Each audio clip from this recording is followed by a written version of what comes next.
We are here. Troy Wilson with Synergy Mortgage Group. Thank you for joining me. Thanks for having me. Yeah, we're here at Right Choice Media Room. Thanks for coming in. I just gave you a quick tour of the office there. You see, we're just talking about how things are mobile now and not always having to go to the office. How long you been in mortgages for? I've been in mortgages for 20 years. I actually started with TD kind of right out of college. I worked for TD while I was in college. So I went to school 9 to 5 and I worked 6 to 2 kind of thing at the call center. So if you ever called TD to pay your Visa card on Christmas morning, you probably talked to me. I was low man on the totem pole. Oh, yeah? Yeah. So you didn't start in mortgages out the gate? No, just kind of started in general product and then got to the point where I graduated college, was looking for something to do, just graduated computer science and didn't want anything to do with computers afterwards. And you took computer science 20 years ago? Yeah. No shit. And just you were ahead of your time that way. Yeah, computer networking, technologies, that kind of stuff. I just graduated, wasn't into it very much, and loved the banking side of things. So ended up getting into mortgages in like 2005. 2005. All right. So that was about 8 years before I got into real estate. So yeah, you're pretty seasoned up. Okay. Yeah. Yeah, it seems wild to say 20 years. So 2005, even like the big thing I want to talk to you about, I just mentioned before we started, was interest rates and how that all works. But in 2005, I don't even know what the real estate market was like. When I started in 13, it was a flat buyer's market, kind of trending to what we're around now. But in 5, was it about the same? Do you remember? Man, hard to remember. I do remember I got my first mortgage right around that time, and my rate at the time was 6.85. Oh, okay. And I was happy with it. Yeah. So yeah, it's wild how far the world has come, right? So in 2005, 685, did it go up or down from there? Went down. I probably locked in at just about the highest that was offered at that window of time. At that time. Yeah. And then the cycle of mortgage rates, it definitely the lowest was a couple years ago, right? Was it from 05, did it cycle down, or did you see it go up and down before then? It always goes up and down, right? The market always has its ebbs and flows and stuff, but for the most part, yeah, we've never seen anything like we saw during 2020 and 2021, where rates had ones in them. It's crazy. Right? There were rates that were sub 1. Almost free money. Basically free money. And that's how a lot of us treated it, right? Really. I know. People were buying more house than they might have, tried to take on otherwise. They were buying vehicles and toys and other things that they probably wouldn't have if it didn't feel like it was free. Yeah, right? True that. Now, even before we get into stuff, a common thing that I get when I talk about mortgage brokers versus banks, and I talk about it, maybe I want to hear what you want to say, because some people, they don't want to go to a mortgage broker because they think that's bad. So I'm sure you've had experience with that, and what would you like to comment on that? Sure, it's just misconception, right? Just like rates, there's common misconceptions all over the place when it comes to rates. I think when it comes to, should you deal with your bank or go to a broker, you got to keep in mind the broker probably also shops your bank, right? But then also has a handful of other options available to you. So there have been times where people come to me and just say, hey, I know your broker, you can go kind of anywhere, but I bank here and I'd like to have my mortgage there. So ironically, they come to third party to go back to where they started, but they just figure it's kind of unbiased, impartial advice. Yeah. Right? Versus just signing up for what the person in the bank actually wants you to sign up for. For sure. Like what I tell people, this is like, I'll be 100% transparent. Like when people ask me, I always tell people shop around. I say start with your bank because that's where you're at, but then call a mortgage broker or a couple and then go from there. That's what I tell people. And I tell people that almost always, not always, but a mortgage broker will be able to get you a better deal than your bank. And I find that mortgage brokers give better service in general than the bank will. And it's funny because sometimes when I talk to the banks, because I deal with banks, they don't always, and it's not always the case, love working with mortgage brokers. So it's funny because like, you guys deal with your own kind of stuff, kind of like how we deal with different realtors in the game, right? Like sometimes a great realtor on the other side of a transaction will make the difference between a shitty one that makes it fall apart. Yeah, kills the deal. Sure. Yeah. Well, I think it's it's not so much the bank that you're working with. If you're going directly to the bank, that's fine. A lot of people do. It's not necessarily the bank that you're working with. It's the person inside the bank, right? Because you and I both have gone to big companies and you've dealt with somebody there that was phenomenal, even though you're not a fan of the company per se. Yeah. Right. But you had such a good customer service, service experience because Joe took real good care of me. Yeah. Right. I think mortgages, real estate, all that stuff works the exact same way. Right. You don't, hate Scotia or TD or Bank of Montreal. You might just have had a bad experience with one person inside of that shop. Right. Yeah, totally. Totally. Now, I'd imagine that basically everyone is interest rate sensitive when shopping for a mortgage. That's not the only important thing when looking at a mortgage, is it? Not at all. You got to look at people's circumstances and stuff too, right? Sometimes, I can get you a really good rate on a product, sometimes from a company you've heard of, sometimes from a more obscure source. But if it doesn't align kind of with your goals, it's not a great product for you. As an example, I've got a customer that we're working on right now. He closes at the end of this month, and he's taking a bigger mortgage than he needs today because he still has a house to sell, and he's going to want to put a lot of money down on the mortgage when it closes. So could I have got him a better rate somewhere that didn't have any prepayment options at all? Sure. But he wants to be able to make a sizable prepayment once he sells his house. Exactly. Right. So if you're not looking at somebody's overall kind of circumstance as just an outline for how you're trying to give them advice, you're just doing them a disservice, right? Anybody can give somebody a good rate, but not everybody can give somebody like genuinely good advice. Exactly. Does that make sense? Yeah, it makes 100% sense because the three things that I'm cognizant with mortgages that I try to share with people when talking about them is don't have to talk about interest rate because everybody's looking at that. But yeah, the balloon payments or whatever you call those, and then penalties for breaking early, right? Like Sure. those, I tell people these are things that are the most important things that I'm aware of in a mortgage. So to be aware of those and how that plays for what's going on in your life. Sure, you've got somebody that you're getting a mortgage for right now. So say a first-time buyer, you've shown them a bunch of houses, they find something they're excited about. Well, how long does the average first-timer stay in their house? 3 to 5 years? Yeah. Probably in that range. Yeah. So if you're giving them a 5-year mortgage, and they might not have any intention of moving 3 to 5 years, but just with what we've seen so far, that's probably about the average. You want to make sure that they're aware that this product can be moved from one house to another to avoid monetary penalties, right? Exactly. They just have to know more than the rate when they're signing on the dotted line when they first move into that house or when they first take on that mortgage from any lender. Now, this brings up, I'm just thinking about two things. It's banks operate and then the states. But one thing I don't think that people realize is what the business of the banks are or lending institutions, and that's lending out money. Like they want to lend out the money. Sure. Because if they're not lending out their money, they're not making money.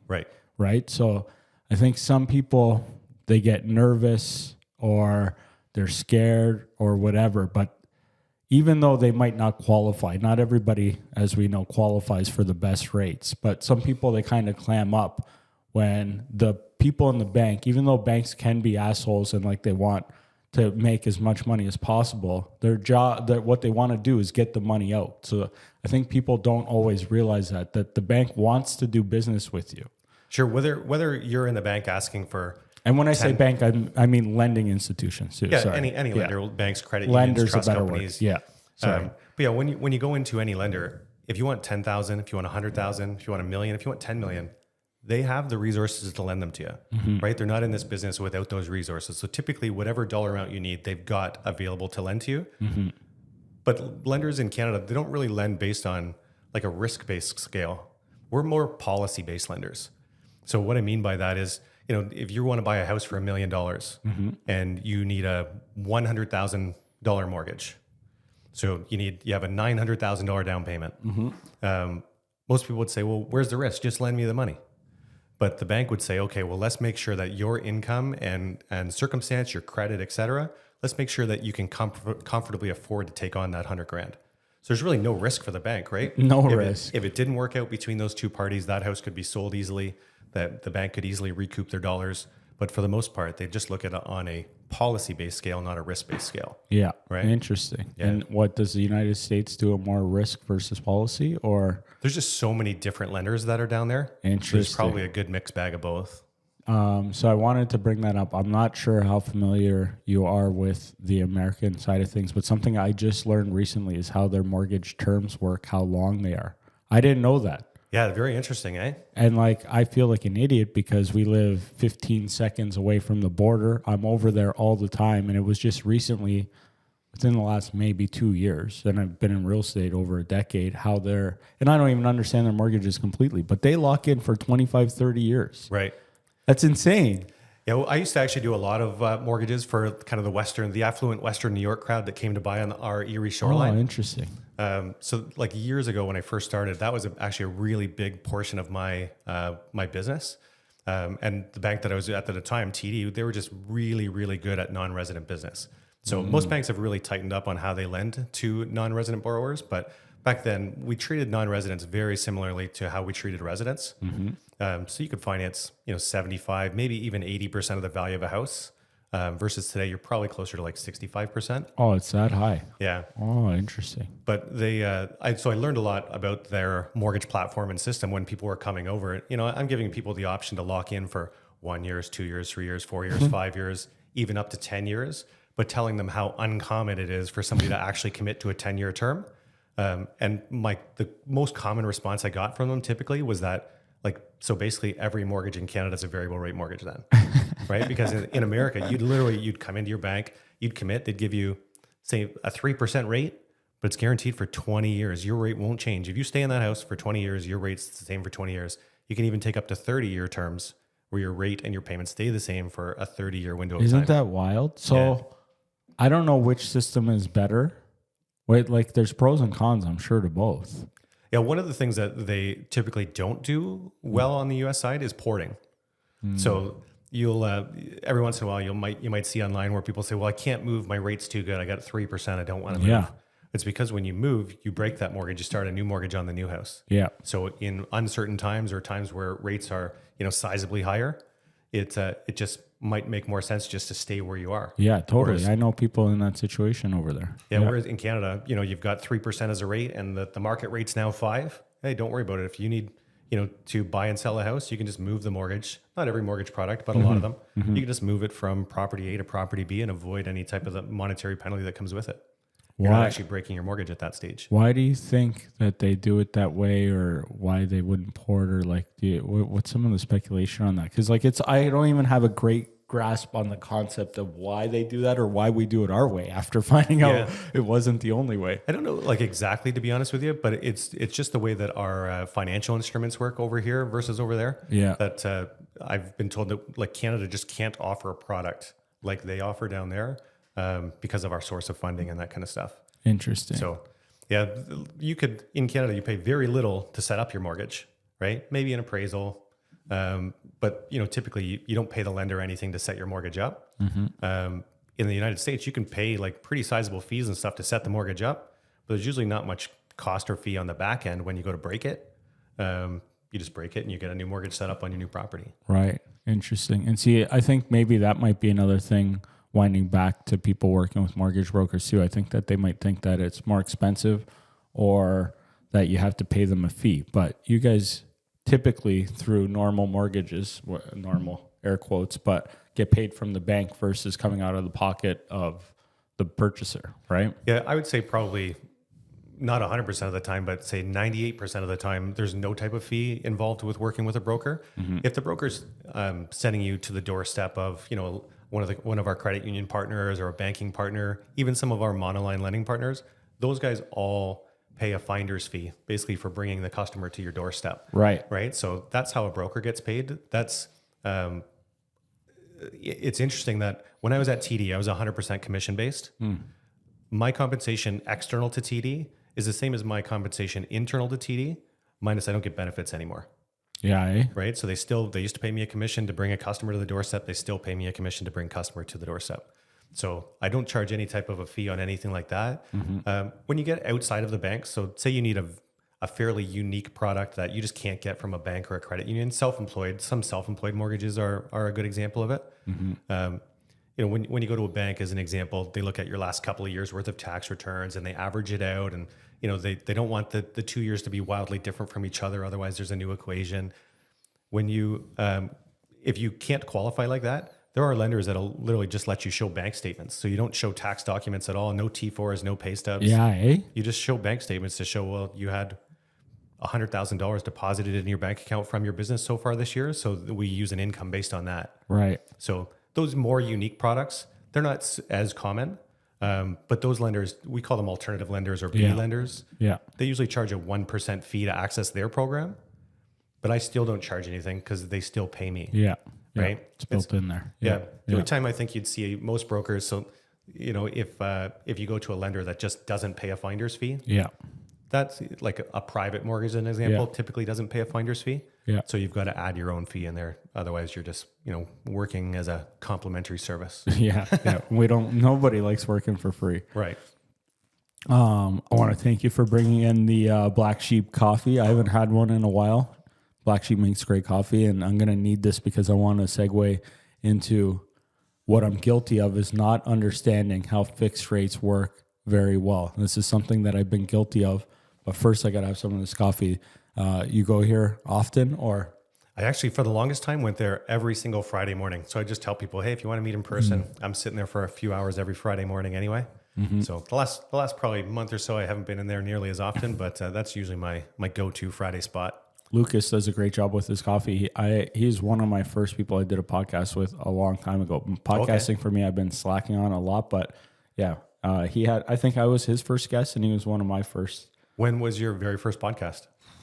2020, I think. But I haven't. It's like unlike the pizza reviews and food content, I've been consistent with that podcast. I've been hit and miss, but I just filmed one, as you seen a couple of days ago, with Cheese Secrets, which was awesome. Yeah. And thank you for going low-cal on bringing something in because, now I'm building up a hopper a little bit so I can stay consistent with it because I love having people in and doing this, but it gets pushed back to the wayside so much, this piece. Sure. As easy as it is, it's also difficult because scheduling is a little bit of a tricky thing because like when I reach out to you, thank you for being so accommodating. I mean, you got to have some fun. You went snowmobiling, but right when I reach out to people, everybody's a little bit different. And then if they reschedule, then I get busy. This is actually it's more tricky for me to run a podcast than to put out a pizza review almost every day, which is interesting. Interesting. Is that just because you do it at all different times? You're trying to accommodate the schedule of whoever your guest is that time? Okay. Like, first of all, I'm in a routine with the pizza reviews. And like when I film those, I film 12. So it's 3 weeks of content. So when I have a nice buffer. It gives me a 3 weeks to schedule in doing it again. Okay. When I started this originally, I was doing it once a week. And like, that's just, you got to be on the ball to keep that rolling. Sure. And then I think what happened was I fell off. And then now I'm like, I got to go back to the basics of content creation, and that's create a schedule you can stick to. Just like when I started making food content, it was once a week, but that was the only one piece of content. So with this, I'm like once a month. If I can't put a podcast together once a month, like I should be dead. Like, well, at least food content is probably much easier as far as coordination goes because you just show up at your desired restaurant or location or anything like that and just order, right? Yeah. You're any other customer at that point. Yeah, you don't have to try to coordinate somebody else to come and chat with you. Exactly. Right? But when I started, it wasn't like that. I don't know but when I started, I was doing Must See Mondays where I would go into a restaurant. Like my first creating content, I went into a restaurant and just filmed eating it and like highlighted the meal I ate. And it didn't take too long before I would order multiple dishes, or that I would start reaching out before to the restaurant saying, I'm coming in. And then we would start to plan it. And then they would prepare like 5 different things. And it became, but like that became very difficult again, because like for me, making content, it's got to be to stay consistent as easy as possible. So then when I first got into doing reviews, like now I did burger reviews before pizza. I don't know if you know that or not, but it's because I seen Dave Portnoy doing his style, which I've emulated. And it's where you just, you're a customer. You buy pizza and then you do it. There's no planning. There's no editing. There's no multiple takes. It's super easy.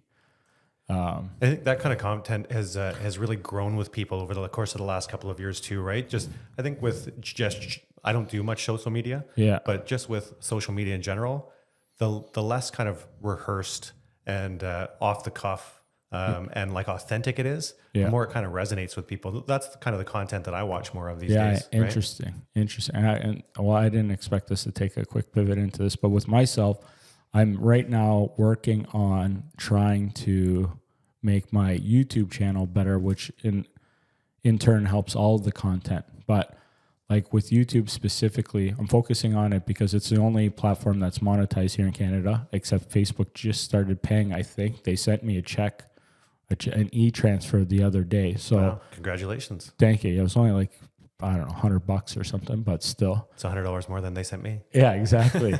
But I'm focusing on YouTube because there's monetization there, and like I'm creating the content anyway. So, focus on that platform and it helps all others. But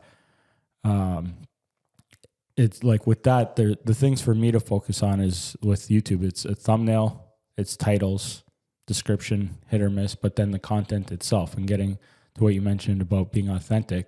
I think that when I do videos, I'm pretty authentic, but I'm not completely authentic because there's Joe on camera and then there's Joe off camera. And I think that's with a lot of people, but on camera, especially when doing reviews, I'm trying to be as nice as possible without hurting a business. Sure. And not that I want to get mean about it, but I want to try to be more myself, how I would be reviewing the pizza if it was just me and you without a camera.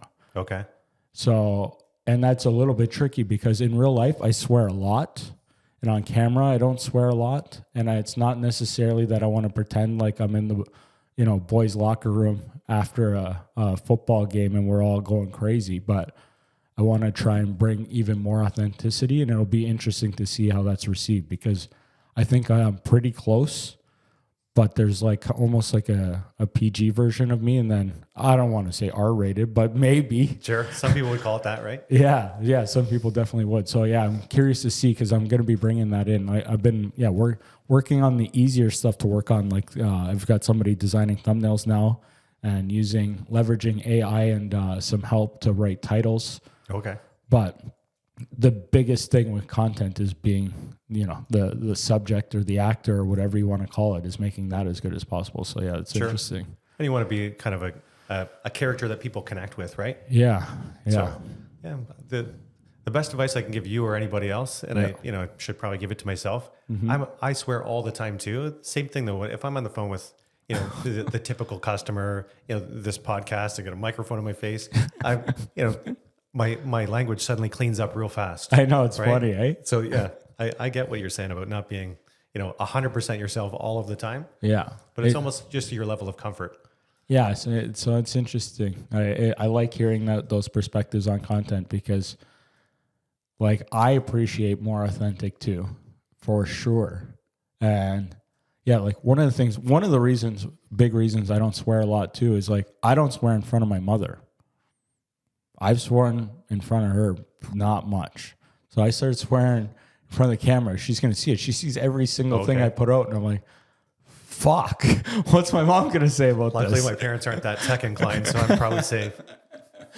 Yeah, those are some of the things going on with me. But the little content break there. So something I'm guilty of is understanding, as we spoke about a little bit on the phone, and I feel so bad because I pride myself in trying to always be making improvements and striving to be better and giving the best services possible to people.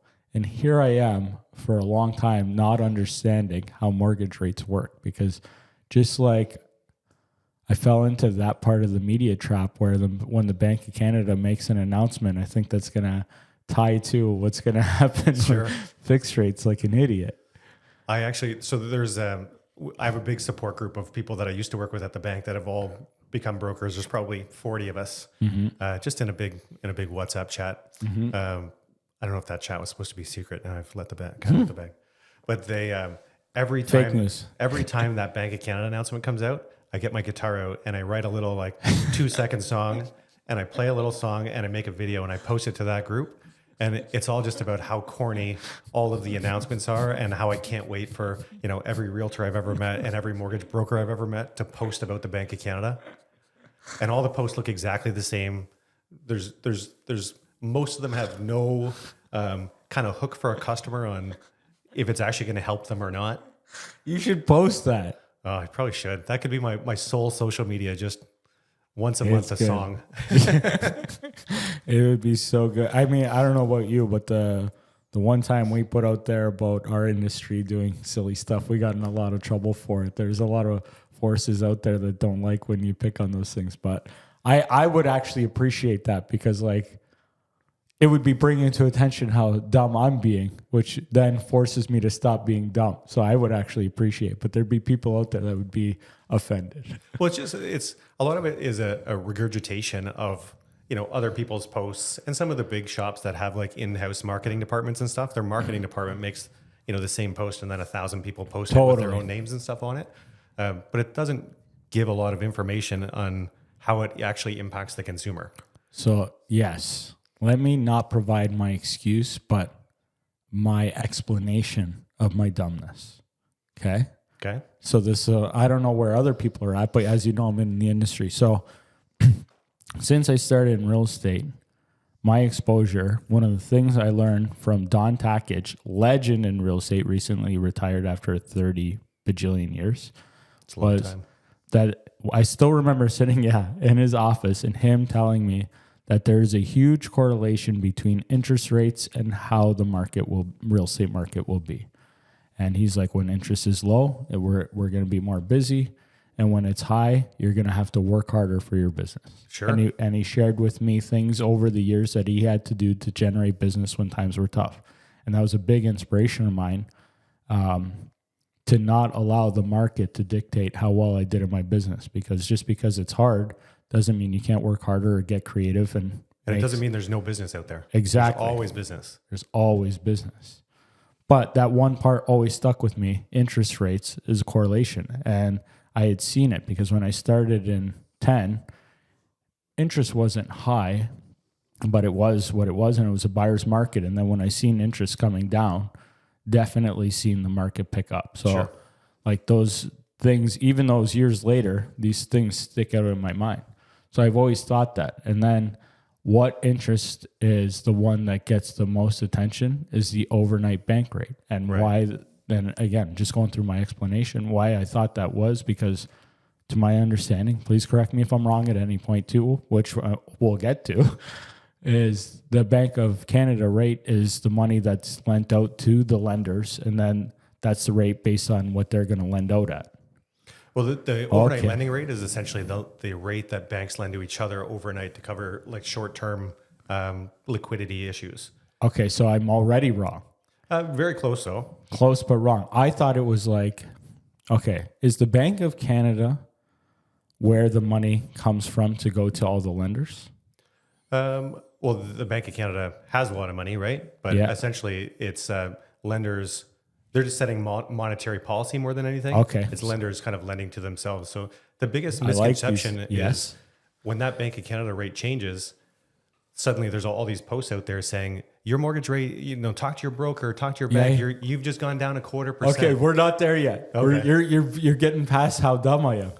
You're jumping to the conclusion. So, okay, first of all, learn more. Bank of Canada has money or not, but they're the policy setters for this rate of how money's what it's lent to for overnight short-term stuff.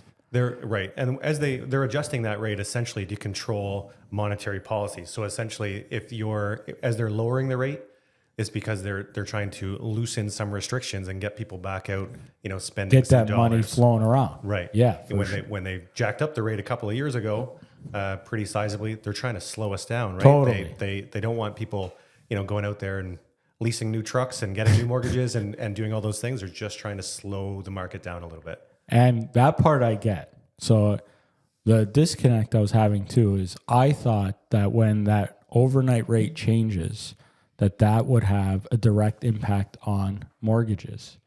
Mortgages being fixed mortgages, because as we know, there's fixed variable. And then what's the other one that's kind of like variable but not variable? Did I forget? One of them. Like adjustable. Is that the term? Yeah. I feel like that's kind of more like an American term, but there are variables that are your payment and your rate moves up and down, and there's also static variables. So a static variable is essentially some of the big banks offer a mortgage product that the payment doesn't change. Yes. So even if prime goes up or down, let's say you have $1,000 a month payment for easy math, 500 is principal, 500 is interest. Well, if the rate goes down, well, then they just adjust the amount of principal and interest that you make in that same $1,000 payment, but your $1,000 payment doesn't change. Right. So to clarify, variable, when we say that depends on who's saying it, but a variable means that the payment stays the same or does not stay the same. If you're just saying variable, I would say that is specifically relating to the rate. Your rate is variable. Your rate is subject to change. But the payment stays the same. It depends. But typically when people say variable, because I think there's a difference between. I think more lenders change the payment when prime changes.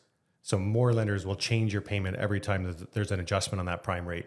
There are some lenders that don't change your payment amount. Your payment just stays stale, even though your rate behind the scenes changes. And it might take you longer or shorter to pay off the mortgage based on that, but your payment's the same. Exactly. Yes. Right. And so that's the scary part of some of those static variables. If you look at where that went over the course of the last few years, we were coming off rates that had 1s and 2s in them, and then suddenly rates had 6s in them. Right. So if you're on a payment that you set up when your variable was at 1.5%, and you didn't actually manually change your payment as the rate went up, you might have got to the point where you were paying zero principal. You were just making a big interest only payment. Yeah, totally. With a totally out of line amortization. Totally. Right? Totally. So some of those guys, they would have got letters from the bank to let them know that it's highly encouraged for them to change their payment to, so they don't fall too far behind. But the big shock on something like that typically comes when they go to renew the mortgage, because the bank's not going to let them continue on a 70-year amortization. Yeah. Right. They're going to have to increase the payment in order to kind of get caught up. Yeah. So I think there's a place for that style of variable. The other style is just, if rates go up, your payment goes up. Rates go down, your payment goes down, but you maintain your amortization. Right. Right. Yeah. So now, continuing along, just because the overnight rate has gone down or up does not mean that fixed mortgages, which are the vast majority of mortgages in Canada, I don't know the states or not, but I'm going to focus here, doesn't mean it's going to change with that rate. Right. And this is where things get confusing for me. Now, that part I get. Okay. But what gets confusing is trying to understand when we talk about bond or yield rate or whatever, and how that is the bigger variable in fixed mortgages. Is that correct?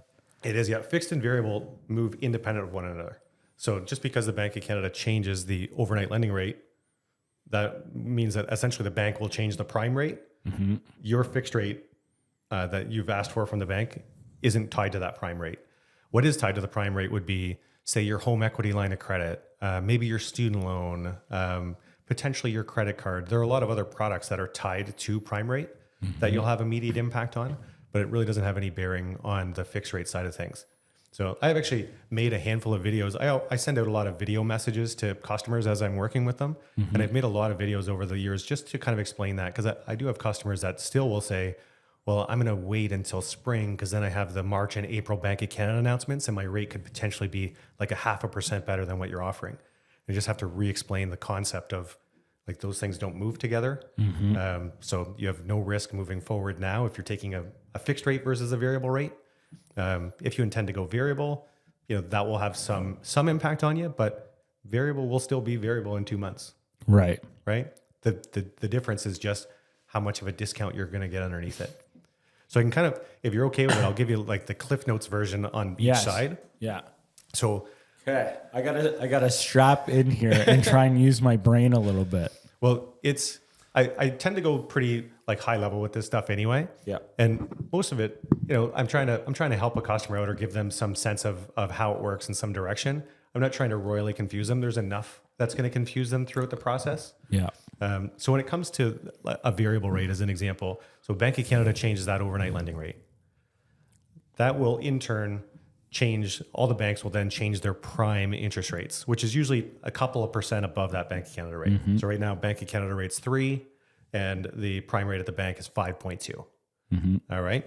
So when you get a line of credit, as an example, you're probably booking a premium on your prime rate. So you might be prime plus 0.5%. Means as prime goes up and down, your variable rate on your line of credit will always be 0.5% above prime. Those go anywhere between prime plus nothing and prime plus 2%, I'd say, just as a big range. Yeah. When it comes to your variable rate mortgage, the lenders are giving you a discount below prime. So it's really the discount that's the most important part of that equation. You could take prime as your variable rate, actual rate. So it means you'd walk out of the bank paying 5.2, or you could take prime minus 1%. So now no matter what the variable rate does, you're always 1% below it. What changes between banks and between days even is how much any given bank or lender is offering on that discount. So when somebody says, hey, what's your variable rate? You're normally just saying, well, I got prime minus 0.8 or I got prime minus 0.9, but that changes all the time. As an example, I just renewed 2 mortgages 2 months apart, one in January and one coming up this March. The bank offered me prime minus 91 on the first mortgage that I had.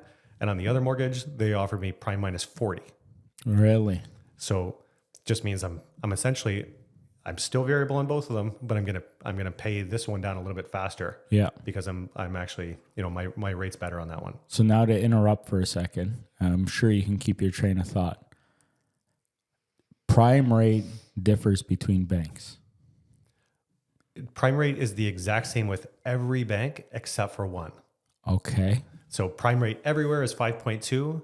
TD specifically has a TD mortgage prime that is 15 basis points higher than everybody else's prime. What's their reasoning for that? I'm not sure. To be honest with you, even when I was there for a lot of years, there was never a great explanation to us on why they have it set up like that. Fine, good enough. But everywhere else is the same prime.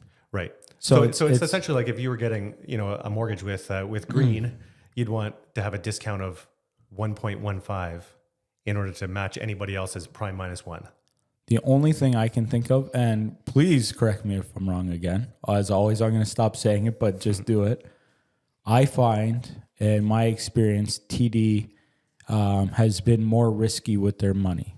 And actually, I haven't even fact checked this, just through conversation. They got in some trouble recently. So I haven't even looked into that because I wasn't surprised. Because when I was now I own Right Choice. So I'm not on the front line as much. But when I was, and when I would spend hours a day analyzing data, when I seen bank sales, TD was the most common one to show up as the lender for bank sales. And what that told me was that they were more loose with their money. That's what it told me, right or wrong. Well, oftentimes, TD's lending their own money, so they can be really flexible on certain products or do things that other lenders maybe wouldn't do. Because they're not borrowing the money, it's their money. Right. Interesting. Yeah. Because they're huge. So when you go out to some monoline lenders, they're actually getting money from a pool of investors, or they're getting money specifically from one bank. They could be getting it from TD. They could be getting it from TD. There are lenders that get money from TD. They have the exact same loan agreement and everything, but they're not TD. Yeah. When you go to other lenders, they're sometimes, if they have to answer to a pool of investors behind the scenes, they have to be really particular about the debt servicing ratios and credit scores that are involved in their book of business and other things like that. Versus if you're lending your own dollars, you can be a little bit more liberal in certain areas, right? Okay, so back to that. That's interesting. That's good to know that prime rate. I'm just going to say prime rate's the same. If it is 99% of the time accurate, I'm okay with that being the case, saying that prime is the same across the board. Yeah, that's a pretty fair statement for the most part. TD actually has, so say their home equity line of credit at prime, that would be the real prime rate. It's just their mortgage book of business that they have TD Prime and TD Mortgage Prime. Interesting. So it's just on the mortgage side of things that you're going to see those differences. But essentially, you're just if you're comparing two variable rate products, two different lenders, if they're one of them, you just would ideally want to make sure that you get a slightly bigger discount. So ultimately the end rate that you're paying is comparable, Yeah. right? Yeah. So that's the big thing with those rates is what did you call it again? The discount? The discount. The discount. The discount below prime or the premium above prime if you're talking about like an open variable or a home equity line of credit or something like that. So when you're doing your shopping around, you don't have to call because it's 2025. I'm guessing you can go on a computer and see what everybody's offering. I'm guessing. Kind of. The banks don't tend to advertise their best offers. So they'll always have an advertised offer, but that doesn't necessarily mean that that's the best. So you still have to call in. It still makes sense to talk to somebody. Yeah. Sometimes you'll find that, that really is the best that they're offering. And like oftentimes when I'm dealing with certain lenders who I know are fairly price flexible, I'll get the mortgage approved and then we can always send a note up to them and just say, hey, based on these, I think you might be able to do a little bit better. Can you help me out a bit? And, sometimes those discounts that we get behind the scenes actually make a huge difference. So now I could imagine people thinking to themselves, why would I shop around when all banks are doing the same thing and they're all offering mortgages? How could one be better than the other? To me, I figure that banks have different rates at different times because it's depending on their amount of cash reserve at that time. I'm guessing. Yeah, depending on their goals, right? Depending on maybe they want to put people into specifically steer them into certain term length of products. Maybe their book of business has primarily 5-year terms in it, so they want to diversify a little bit and have some more people having 2-year terms or 3-year terms. They might offer incentives on other term lengths, exactly, right, in order to kind of help people gravitate into those products as well. Because each lender very likely is not just doing mortgages. They're lending out money on mortgages on different terms, 3-year, 5-year, 1-year, 20-year, different types of people, but they're probably also doing financing for cars. They're probably doing it for businesses. Right. I don't even know what else. Yeah, credit cards, other things. So they have a whole bunch of different cash flows, all different terms coming in and out at different times. And that's, to me, what I'm guessing is why mortgage brokers are so good, because they're trying to find which lender has the best opportunity at that moment in time. Right. And I think a common misconception when brokers say, I've got access to 40 lenders and I'll shop your mortgage around, and like, there's no way that anybody is taking Joe's mortgage application and sending it through to 40 lenders. Right. If anything, you'd send it to 1 or 2 places. So, we're getting rate sheets every day or we're logging into portals every day to find out what lenders are actually offering. If you're not competitive in your offering, that's not even kind of, unless there's another, niche reason that I should be sending a customer to your doorstep, you're just kind of out of that equation, right? We don't bother sending the customer to all of these places. Number one, you'd just be blasting people's information all over the place. Yeah. Not a great thing. Yeah. And lenders also have like funding ratios. So essentially what that means is, if I send 10 files to ABC Bank and none of them close because I've also sent it to 10 other banks, if none of those close, Troy is rocking a 0% funding ratio. So there's no penalty necessarily for me to do that. But as far as like lender relationships, they're spending time and money and resources in order to, take my application, underwrite it, adjudicate it for a customer, give an approval back. There's a lot that goes into that, and there's a lot of hands that touch it. So for me to like kind of waste a lot of their time and never close a deal with them looks poorly upon me. Totally. Right? It makes it look like I don't know what I'm doing and I'm just blasting it out everywhere, just crossing my fingers for an approval.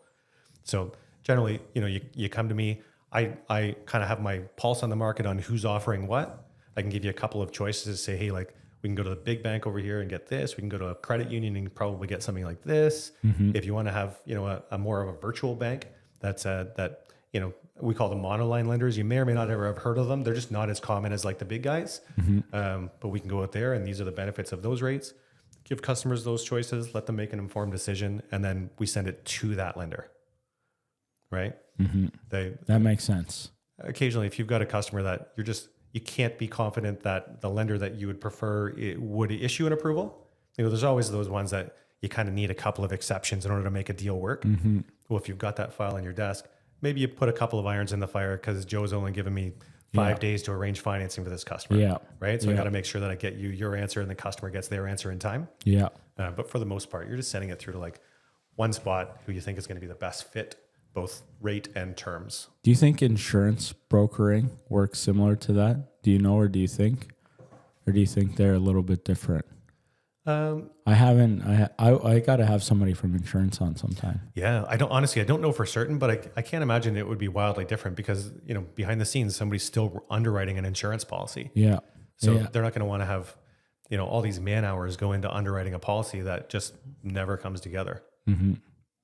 Yeah, that all makes sense. I haven't like got into that much of the weeds with the logistics of it before, just the general. But that makes more sense on how the shopping would work. It makes way more sense. And not everybody has access to every lender either.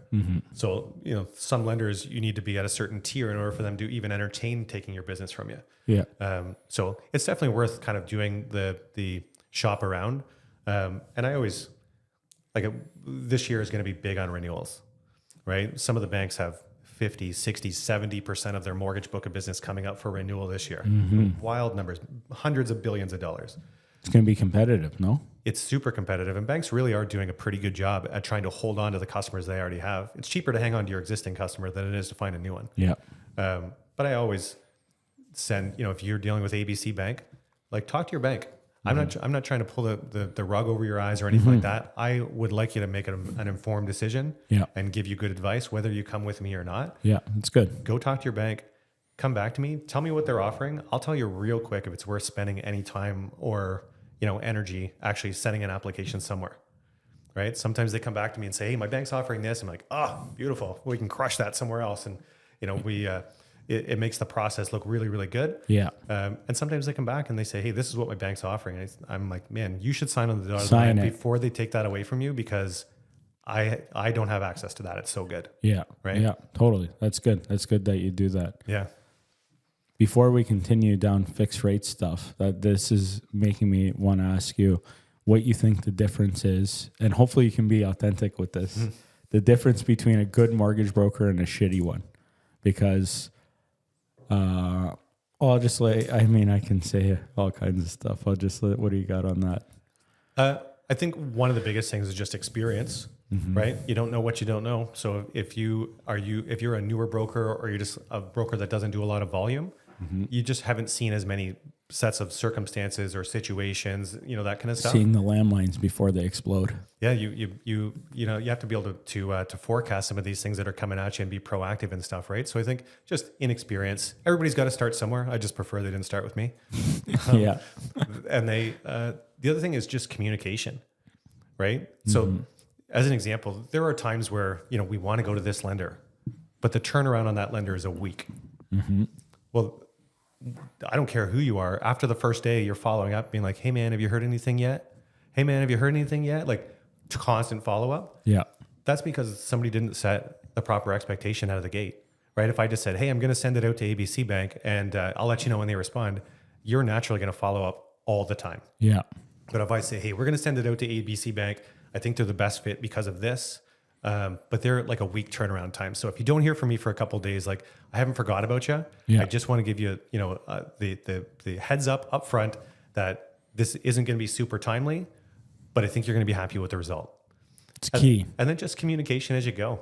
That's key. Expectations and communication. I tell my people too that if one of our buyers or sellers has to ask us a question, it means that we failed versus we should know already what they're thinking. Sure. Like we're experienced. So before they ask us what's going on with something, you should be thinking, what are my people thinking? Even if you set it up, because after a little bit of time, you know, we know people are antsy. This is big things that we're dealing with. Sure. We're not dealing with selling them, you know, some curtains, right? We're dealing with the bulk of their finances. Yeah. The roof over your family's head. Yes. Right? There's a high stress and high pressure. Exactly. Yeah. The communication is so important. It's people assume that time means negative. Like they assume that hey, if I submit your application today and it's been 2 days and I haven't heard anything, they assume somebody's like really agonizing on the other end on whether they should approve that loan or not. That they're just sitting there for 2 days thinking, oh my God, should I give Joe this? I don't know about him and his family. I don't know if they can do it.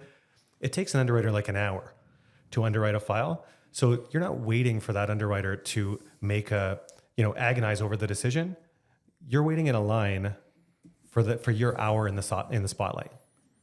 Right. So that line could be a week long, could be 3 days long, could be whatever. But that's why it's good for, somebody in your profession just to check in, right? Who you're using as a mortgage broker or a bank.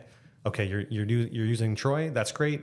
I'm just going to call Troy real quick and I'll find out, because probably they've already been pre-qualified and they're ready to go and stuff. Hey, Troy, what are you seeing for turnaround times with your lender right now? I can probably turn it around in a day and a half. Awesome. Okay. So maybe, are you okay if I did like a 5-day financing condition instead of a 7-day financing condition? It makes my offer a little bit stronger. Yeah, totally. That's just communication with totally the team around the customer outside of the communication that you want to have with the customer. Totally. Right. Completely agree. And those two things that you said, communication and expectations, to me, that's like, you answered that for mortgage brokers specifically, but to me, that applies in real estate and across the board. I would say that the majority of people suck at communicating, and I don't think that's a skill set that's improving over time. And I think that how you said setting up expectations and then fulfilling them, I think that's like a level 3 or 4 thing versus communications. Communications is like a basic thing of being a human. Sure.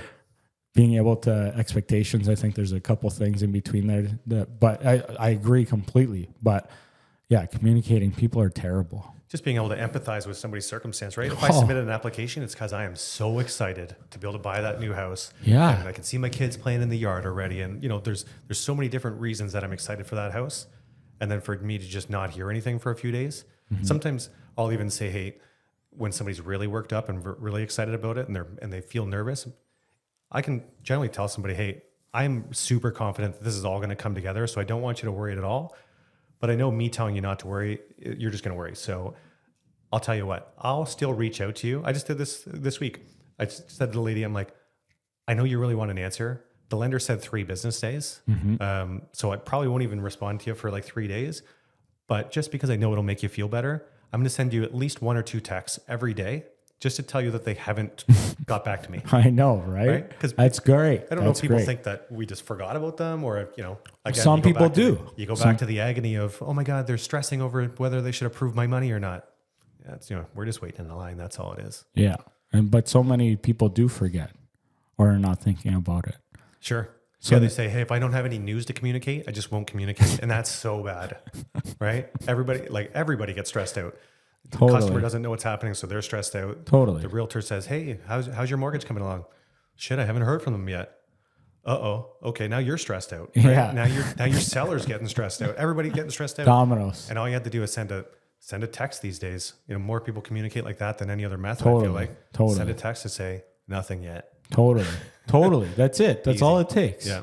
That's all it takes. Now, even though I started this part on the fixed rates, I want to ask you, the biggest, like a piece of advice you give somebody when they're thinking about shopping for a mortgage or anything along that line. Like what's the first thing that comes to mind or a big problem that you see people go through that you're like, fuck, I just wish everybody knew this.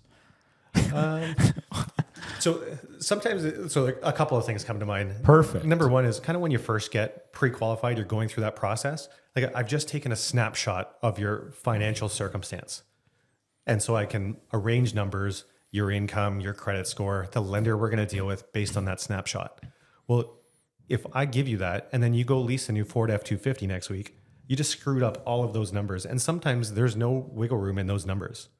So ironically, car payments are probably the biggest killer of mortgage deals because mortgages are so regulated. Lenders can only let a certain percentage of your income go against repayment on debt. So if you buy the house, you can pretty well always go buy the car afterwards. I don't think anybody gets declined for car financing these days, but don't buy the car first. If you have short-term plans, especially as a first-timer where you're not really sure your total qualification and stuff, if you have short-term plans to be able to buy a home, focus on that first.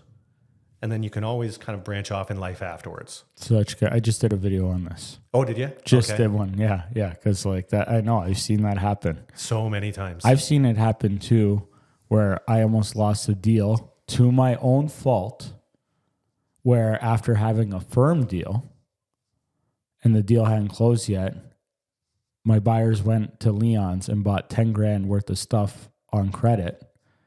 And we had to scramble to cancel that because they didn't qualify anymore Yeah. with that.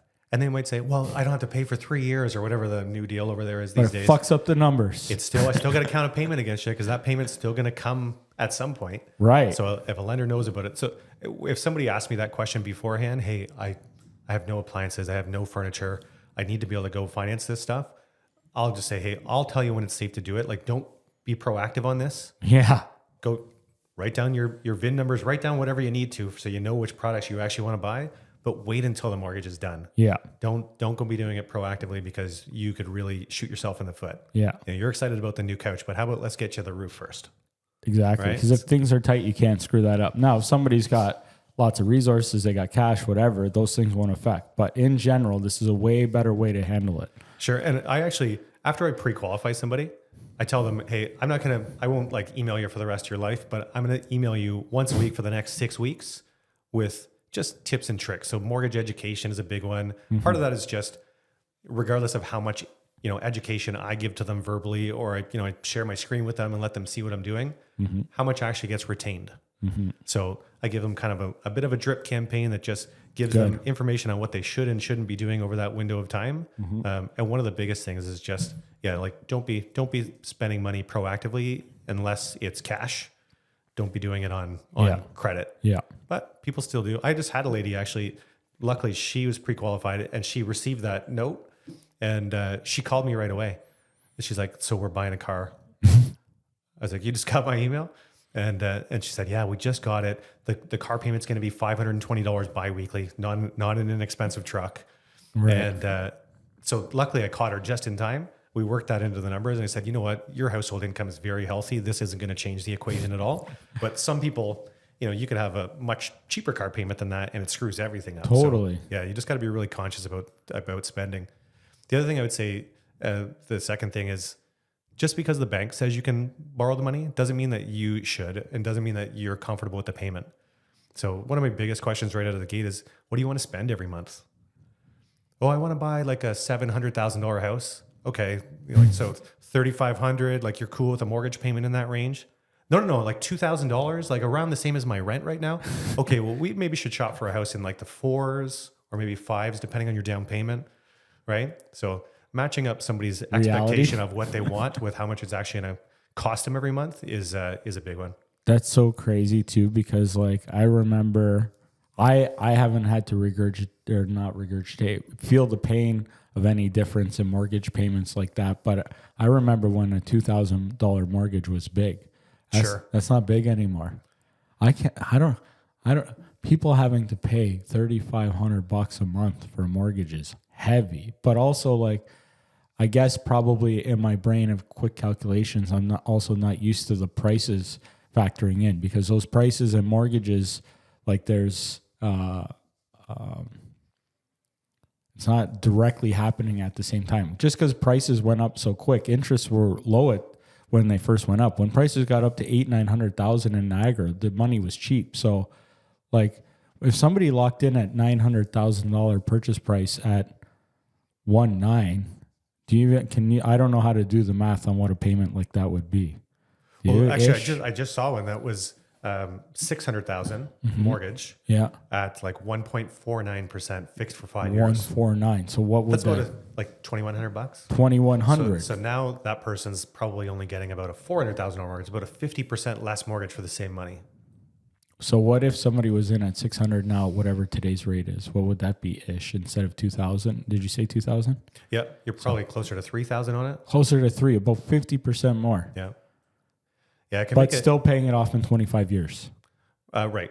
Ish, but yeah, 25 or a 30-year amortization. Yeah. So that's kind of why they introduced the stress test at the end of the day, right? Because they, when rates had 1s and 2s in them, you got to keep in mind that when people move into the house, then they get furniture, and then they yeah. probably have a couple of cars in the driveway that might have a payment on them, and they got kids in competitive sports and they're spending money. So there's a lot of things that you still spend money on after the fact. They want to make sure that if you took on a mortgage at 1% or 2%, if and when rates went up, you'd still going to be okay with your overall choices. Is the stress test still happening? It is. It's still in place. Yeah. Across the board, or There are like niche scenarios where it doesn't apply. So if you already qualified for a mortgage once upon a time with this lender and you're just doing a straight, you're at renewal and you're just transferring it to this lender. So you owe 100 grand here, you're going to owe 100 grand here. You're keeping the same amortization and stuff. Some of those mortgages can be done without the stress test, but pretty well everything. Like if you're buying a new property these days, all of that is still stress tested. so is the stress test still there? It was introduced because rates were so low, anticipating rates going up. And like now, is it still in there just to be able to limit the risk? Because rates, I don't think we're anticipating going up from here. Is it just to make sure people are budgeting better? Well, yeah, a combination of budgeting better and just a lot of time once regulation and stuff like that is put into place, it's hard to remove it afterwards. Yeah. So I think even if we could do without it now, So it's actually like law, the stress test? yeah, like there any lender, like federally regulated lender, has to do a stress test on your mortgage in order to be able to get it. Okay. So, So some of our credit union partners that are provincially regulated, there are certain mortgages that they might offer you where they don't stress test you, but they'll actually charge you a premium on your interest rate. so it's two big factors. It's bureaucratic, and then it's also still holding benefit because people need a little bit of like leeway, because I would say in general, people are not great with managing money is my assumption. Right. Yeah. For the most part. For the most part. Yeah. They I just- can't even say I'm great at it. Like I think probably like almost everything I try to do, I'm above average, but that doesn't mean good. And you're just like the rest of us, right? Learning as you go. You talk to a friend, you talk to an advisor, you talk to people as you Right. go, and you kind of get better at it over time. But it's something that like our education system doesn't teach us anything about. So you're kind of at the mercy of how much information your parents gave you.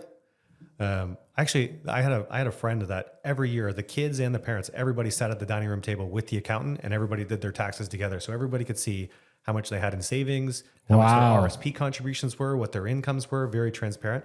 All of those kids are wildly successful now, as successful as the parents were, but they started off with a great financial education right out of the gate. If I ever have a family, I want to try and implement that. That's something that'll stick in my brain. I'm pretty transparent with my kids. Like I don't proactively go out there and say, "Hey, this costs this," but I do like to kind of let them know. If you go to the bar and rip a $500 bill, do you show them that one? I show them the dinner bill for sure. You know how much you guys are costing for me to feed you? I love it. Anybody want to chip in? I love it. That's hilarious. That's a good one. I was just rethinking about all that stuff because that's all good, healthy stuff. I want to peel it back at some point. Right, we can do it right now to the bond. Did we scrape enough of that or not? How the bond rate and fixed rate, how these correlate? So the without getting like too in the weeds on it, I can kind of give you a bit of a bit of an insight. So fixed rates are primarily based on the bond market. So if you like just Google 5-year Canadian government bond yield. Can I do it? Yep. Okay. Let's do this in real time. So What am I Googling? if you Googled like 5-year government bond yield. Yeah. 5-year government bond yield. Yep. Okay. This will be interesting to see if we get the same results. 5-year government bond yield. First thing that comes up for me is Market Watch.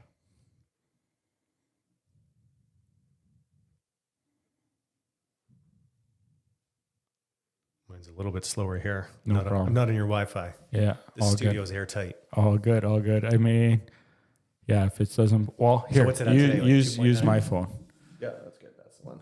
Market Watch. Okay. Yeah, so 2.84. So the tricky thing with bond yields is like that doesn't translate to a fixed rate at all, right? Okay. If it was an exact science for bond yield correlated to interest rate, every lender would have the same interest rate. And clearly we've learned that that's not the case. You call ABC Bank and they're at 6%. You call this bank and they're at 4.5%. Why would that be? Well, that's just a good indicator. I use that. So see, it actually tells you below the percentage yield that it went up or down today. So if you're looking at that over the course of a 2-week window of time, so say the lender offered you 4.5% as an example, and you're watching that, and over a 1-week window of time, it had a pretty good dip, or maybe over a 2-week window of time, it consistently went down a little bit every day. That might mean that there's a little bit more margin behind the scenes that a lender could offer to you as far as a discount goes. So it's definitely worth a conversation. And it works the inverse. If you see that that's really trending up, that means that a lender's margin is being kind of eaten up. They don't have as much wiggle room, and you might be on the verge of a rate increase. So seeing this number go down is good for people that want a fixed mortgage. Right. Yeah. The lower that gets, the more likelihood that either a lender is going to start dropping interest rates, or that even if they don't change the rate, you might be able to still negotiate a better one behind the scenes. Okay, good stuff. And I like this. So this changes daily. It's real time. If you refresh Real that, time. Yeah. If you refresh that, it'll update often. Okay. So now the next question that comes to my mind is, what the hell is a government bond? It's just a fixed income product. So say as an example, the government's trying to raise money for this or for that. They're going to sell bonds for $100. So your grandmother went and bought 10 of them. Yeah. Right. So she's got them tucked underneath the mattress. She's ready to go. Well, each one of those bonds will have a coupon rate. So that's the rate of return that they're going to give you. So let's say it's 3.5%, $3.50. So every $100 bond you buy, you're going to get $3.50 out of it. Well, that is over time, the price of that bond actually changes as well. So, instead of being worth $100, maybe now it's worth $110 or $120. It's going to go up and down kind of like a stock would. So they'd always just take that. So the coupon rate on that right now is 3.5%. They would just take 3.5% divided by whatever the sale price of the bond is. And that's how you get that bond yield. That's how much it's currently returning in fixed income for its bondholder. Who's buying these? Anybody can buy them. Who is though? Companies, corporations, they buy them for leverage. Banks would buy them. Not people typically. People still buy them. When I worked inside of a retail branch, you'd still have like once a year or twice a year, you'd still have people lined up and they'd come in and they would put their name in a book in order to be able to pick up some bonds, and then we would order them for them. Why would somebody want to buy these though? It's kind of like a GIC, right? Think of it like that. So you go in, you've got money parked and you're not making much of it. It's just sitting in your bank account. So, if you could buy a bond or a GIC. Is that a great option to throw your money in? It's just a secure option, right? It's super safe, low return. Right. Yeah. Some people just, it depends on your life stage. There's a lot of variables that go into it. But if you're 70 years old, do you want to take a risk on, buying individual stocks or something like that? No. You don't have a lot of time left in order to recover if something happened to take a big if it dip, goes right? the way you don't want it, it's going to suck. Right. Everybody loves the upside and loves the idea of upside, but not everybody can weather downside. If you're 20 years old, 30 years old, you probably have the ability to weather some downside because you don't need those money. Some of that money is set up for retirement as an example. You're not going to touch it for 20 years, 30 years, 40 years.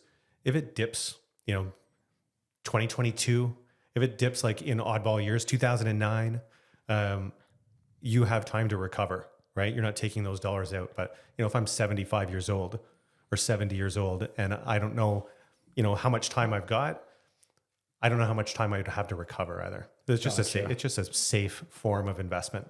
Gotcha. Low risk. Yep.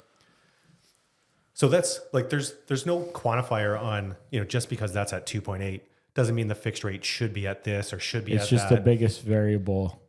It just gives you a good indicator on, if the rate should be maybe coming down. Sometimes we'll see a lot of activity on that, and lenders will start sending us notes out just to say, hey, these are what we're offering today, but at midnight tonight, we're going to be lowering the rates. Stay tuned until tomorrow. So sometimes they'll actually give us a heads up when the rates are going down. Sometimes actually lenders will give us a heads up when rates are going up too, which is kind of nice because it means that essentially if we know that the rates are going up tomorrow and I'm working with you and your customer right now, like, guys, hurry up and get me a pay stub. Let's speed the wheel up a little bit here because if I can get this in today, we can lock in this rate before it changes on us. My crystal ball broke. What do you think is going to happen with this? What are some guesses? I think in a past life, I should have highly considered getting into economics because economics is a lot like weather forecasting. They make a lot of predictions, and if they don't come true, they just make more predictions. It seems like a great job to me. But as far as like forecasts and stuff go, I would probably refrain from seeing where it's going to go. I will tell you that like when I'm comparing options for people, say you want to take a 1 through 5 year term mortgage, like if that's your core group of choices, more people are gravitating to the shorter term stuff versus the longer term stuff. Because more people are kind of optimistic that rates will be better in the not so distant future than they are today. So say as an example, you take a 3 year today, means your term comes up for renewal or maturity sooner. So you get to renegotiate your rate sooner. If you think that the rates are going to be better in the not so distant future, take a shorter term fixed and then roll over into something better sooner. Right? Okay, so there's a level of risk associated with that. So for that to resonate even more with me, let me ask you specifically for me then. I took the mortgage on this place 4 years ago. I think I'm around 2%. Renewing, I think in a year. Okay. So it's too far out. It's too far out for me to even ask. I was going to say, what do you think I should do? But I think it's too far out. Yeah, lenders usually only hold rates for 90 to 120 days Yeah, generally. it's too far out. Yeah, so you're a little bit too far out. It doesn't necessarily mean you can't kind of keep your eye on the market to kind of just see what's happening. Let me rephrase it then. Let me pretend I was renewing in the next 3 months. What would you suggest I be doing with knowing this? You don't know my income. I know you don't have a snapshot, but me planning on staying here and not moving within the next 5 years. Sure, like just general advice is, so first off, check with your current bank. Once you get within 120 days of renewal, they'll probably start throwing some offers at you. Yeah. So check with them, see what they're going to offer. 1 year, 3 year, 5 year, fixed variable. Maybe I'll specify with those. Yeah, so you can generally ask them, hey, what are you offering for these different products? They'll give you a handful of rates. What you have to keep in mind is when you're going through a renewal, there's no rate hold. They're not holding an interest rate for you. An interest rate is usually held when you're doing an application for something. And do you think I could get them to hold it because I wheel and deal more? Just overall charm? Probably not. No, that's like a challenge. They don't typically hold it because there's no application to hold it with. Meridian, you hear that? I'm gonna fucking come at you guys about that if I come back. Rates are like renewal rates are much more kind of you come in, you sit down, they say, hey, this is what we're offering on these terms, and then you already qualified for that mortgage once upon a time. So for the most part, most lenders, as long as you've made your mortgage payment as agreed for the last term of your life, you just sign on the dotted line for the rate that you want. But there's not a hold for that. So sometimes, you're at 2%. You might go in 120 days out from your renewal and say, hey, what are you offering? They'll give you the lineup. You'd have to be really comfortable on what that lineup is to give up 2% any earlier than you need to. Yeah. If you're going to be rolling into a 4 or something like that. Yeah. But oftentimes the bank will tell you, hey, like you're going to hold off for something better, but you could also be holding off for something not as good. Yeah. Yeah. That makes sense. So I always get people to check with your current lender. Well, let's figure out what they're offering first. Let's figure out if they're in the wheelhouse. If it makes sense to that I could secure, better terms or better rates somewhere else, then we kind of play more of a rate hold game. So at that stage, say I collect your information, we do an actual application, I submit it through to ABC Bank. Well, now there's an application associated with that. I got an approval for the dollar amount you want. You can play around with the amortization a little bit if you feel like it. And I've booked an interest rate. That doesn't necessarily mean that that's the rate that you're going to wind up with. All that means is that we've just booked a ceiling for you. So if, shit hits the fan, so to speak, you know that this is going to be the highest that your payment's going to be, the highest your rate's going to be over this next window of time until you need it. Yeah. And then essentially we would just kind of play it by ear as, we're watching the bond yields and we're paying attention to what's happening in markets. If it comes to, ABC Bank now, instead of 4.5%, they just lowered the rate to 4.25%. I can shoot a note up and just say, hey, can we just lower this down to your current market offering? Right. So some lenders, again, lender specific, some lenders aren't all that receptive to that. They'd rather just you take the mortgage at what they gave you Yeah. to start off with. Yeah. But some lenders are super receptive to it, and they say, yeah, no problem. So there's the potential that at least a handful of times you could be rebooking these rates on your way into your renewal, just to make sure that you've been able to take advantage of kind of the best thing that lender has to offer for you and your circumstance. That makes a lot of Right? sense. Yeah. Lots of sense. Now, today, according to marketwatch.com, Canada 5-year government bond rate is 2.848%. Since you've been in the business, do you remember the highest you've seen it and the lowest? No. Ish. You could probably pull up a historical chart on, I don't know. Yeah, I chart don't on know. that. Oh yeah, one day here.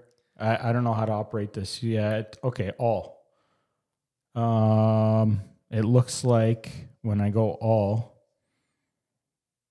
No, it's not going back too far. But just even if you're wrong, like what do you just remember it? I mean, you can't be wrong even if it's not the peak or ceiling from it. But do you remember Sure. it being 5? Yep. Well, I remember in the 4% range for sure, and then it's come down quite a bit. You know, there were my microphone here. Yeah.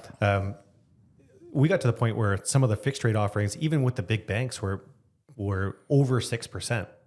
Right now we're kind of low 4% range. So when it was around 6, do you remember ish for what this was around ish? Was it around 4? I would be taking a guess at what that is. Yeah, and I'm but fine with a I would guess. say I a don't couple need- percent higher than that. So it could have been 4 or 5. Yep. And then when mortgages were low, do you remember seeing this at like, did this get below 2? I don't remember offhand if Yeah, it did it's get all below good. 2. Yeah, I'm not really certain. to be Yeah, honest all with you. good, I all kind of good. look at that more so on the fly to say like, what Yeah. can I do at this given window of time? Yeah. But again, like that number is just one of many metrics. No, I get it. Right? Yeah. It's going to take me a bit to be able to get it all. And very interesting. I know there are guys out there that will like make spreadsheets of that stuff, and they'll say, okay, well, in 2000 and this, you know, that Yeah. bond yield was this, and this is what we were offering for fixed rate. So now, you know, we were offering 3% on a fixed rate mortgage at that given time, and now the bank's offering 4.5%, and the bond yield's the same. Right. So there are people that really track that, but again, I would go back to all banks interpret that differently depending on their needs of the time and what they're trying to accomplish and what their goals are and all that kind of stuff. So just because that is at any given rate doesn't mean the fixed rate directly translates to X. Yeah. And there's always going to be lenders that are one of my primary lenders this year. Last year got very little business from us because their rates were just not competitive at all. Right. Right. So every lender kind of has their spotlight. Some of our local credit unions every once in a while just throw out these incredible offers that you know you really can't touch anywhere else. You'd mentioned Meridian already. They've got a couple of their high ratio offers, 3 years and 5 years, both less than 4% right now.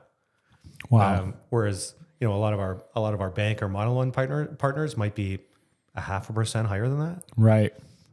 So that's not an offer that they'll have just ongoing carte blanche forever. Yeah. But you know, I'm sure it's liquidity based. When they've got capital to lend out, they want to get it out into the market. They might offer some really great deals, get all their money out there, and then kind of go back into the crowd a little bit and Right. source some new dollars. And this brings up, you just made me think of something that might be a concern or a learning point for people is that when a bank posts whatever rate, doesn't mean you qualify for it. They're posting, that advertising is for their A+ people, correct? It's generally for like obviously customers that'll qualify for it, but oftentimes when you see really good interest rates, they're for high ratio products. So a high ratio product is considered when you're buying a house, as an example, with less than 20% down. So there's no bank, credit union, trust company. Nobody legally is allowed to give you a mortgage for more than 80% of the value of the house without getting a default insurance attached to it. So a lot of people are familiar with CMHC, Canada Mortgage and Housing Corp. So there's 3 default insurers that are out there. If anybody tries to lend you more than 80% of the value of a house, we've got to go out to one of those default insurance providers. So I give you that context because the rates that you pay when we've got that default insurance behind us are generally a lot better than rates you're going to pay if, say, you wanted to refinance your house because you're adding a basement suite and you wanted to take some cash out to finish your basement, right? So Yeah.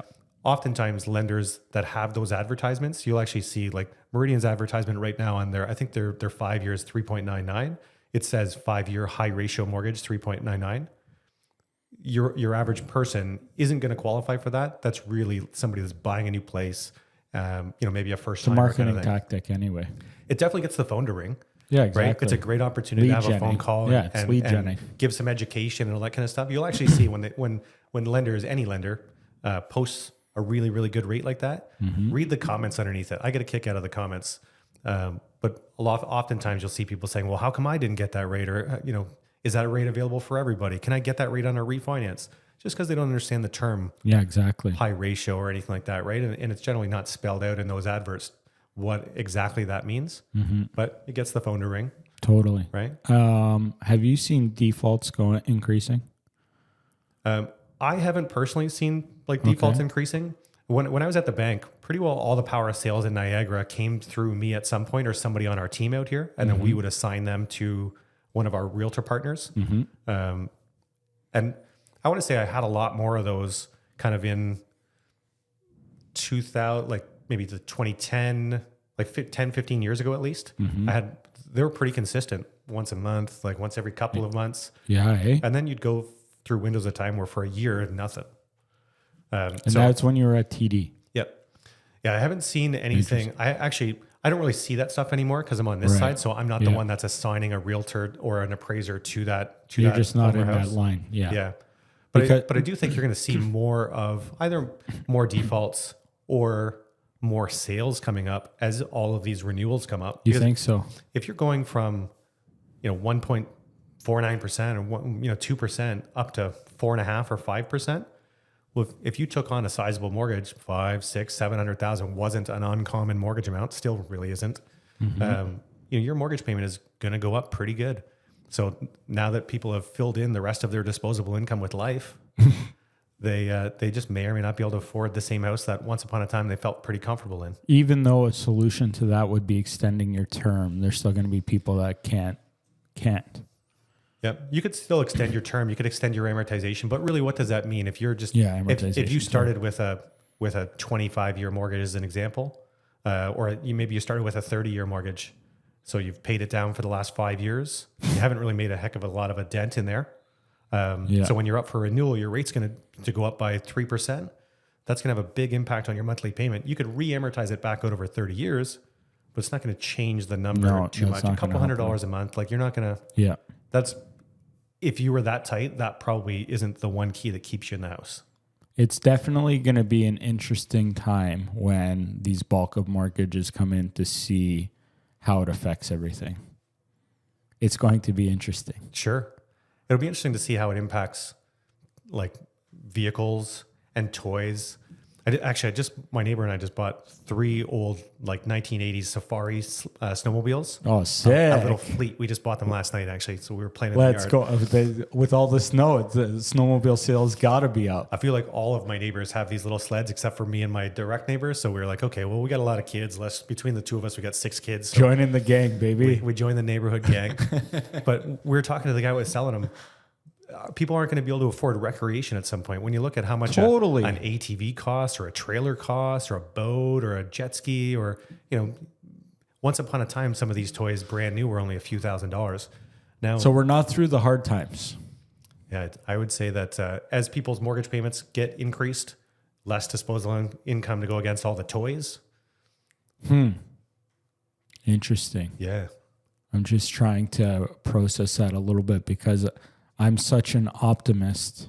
I was feeling like we're not through the storm, but that could see it, but we're not yet. We've got a storm brewing ahead, and we got to see how much damage it causes or not. Yeah, the next 2 years I think are going to be really, really interesting with people. By the time, over the next 2 years, as an example, most people are going to be off of their, COVID rates. Right? Yeah. They're not going to be on the 1s and 2s anymore. Everybody's going to be more equalized in the 4, 5s, and 6s. So at that stage, I think, normal life kind of resumes again, whatever that might mean at this stage. That's hilarious. Right. See, and like the thing that I'm thinking about, a big focus that I have on is a quick check that I can do now that I'm not in the weeds all the time. Like I used to be submerged in the data.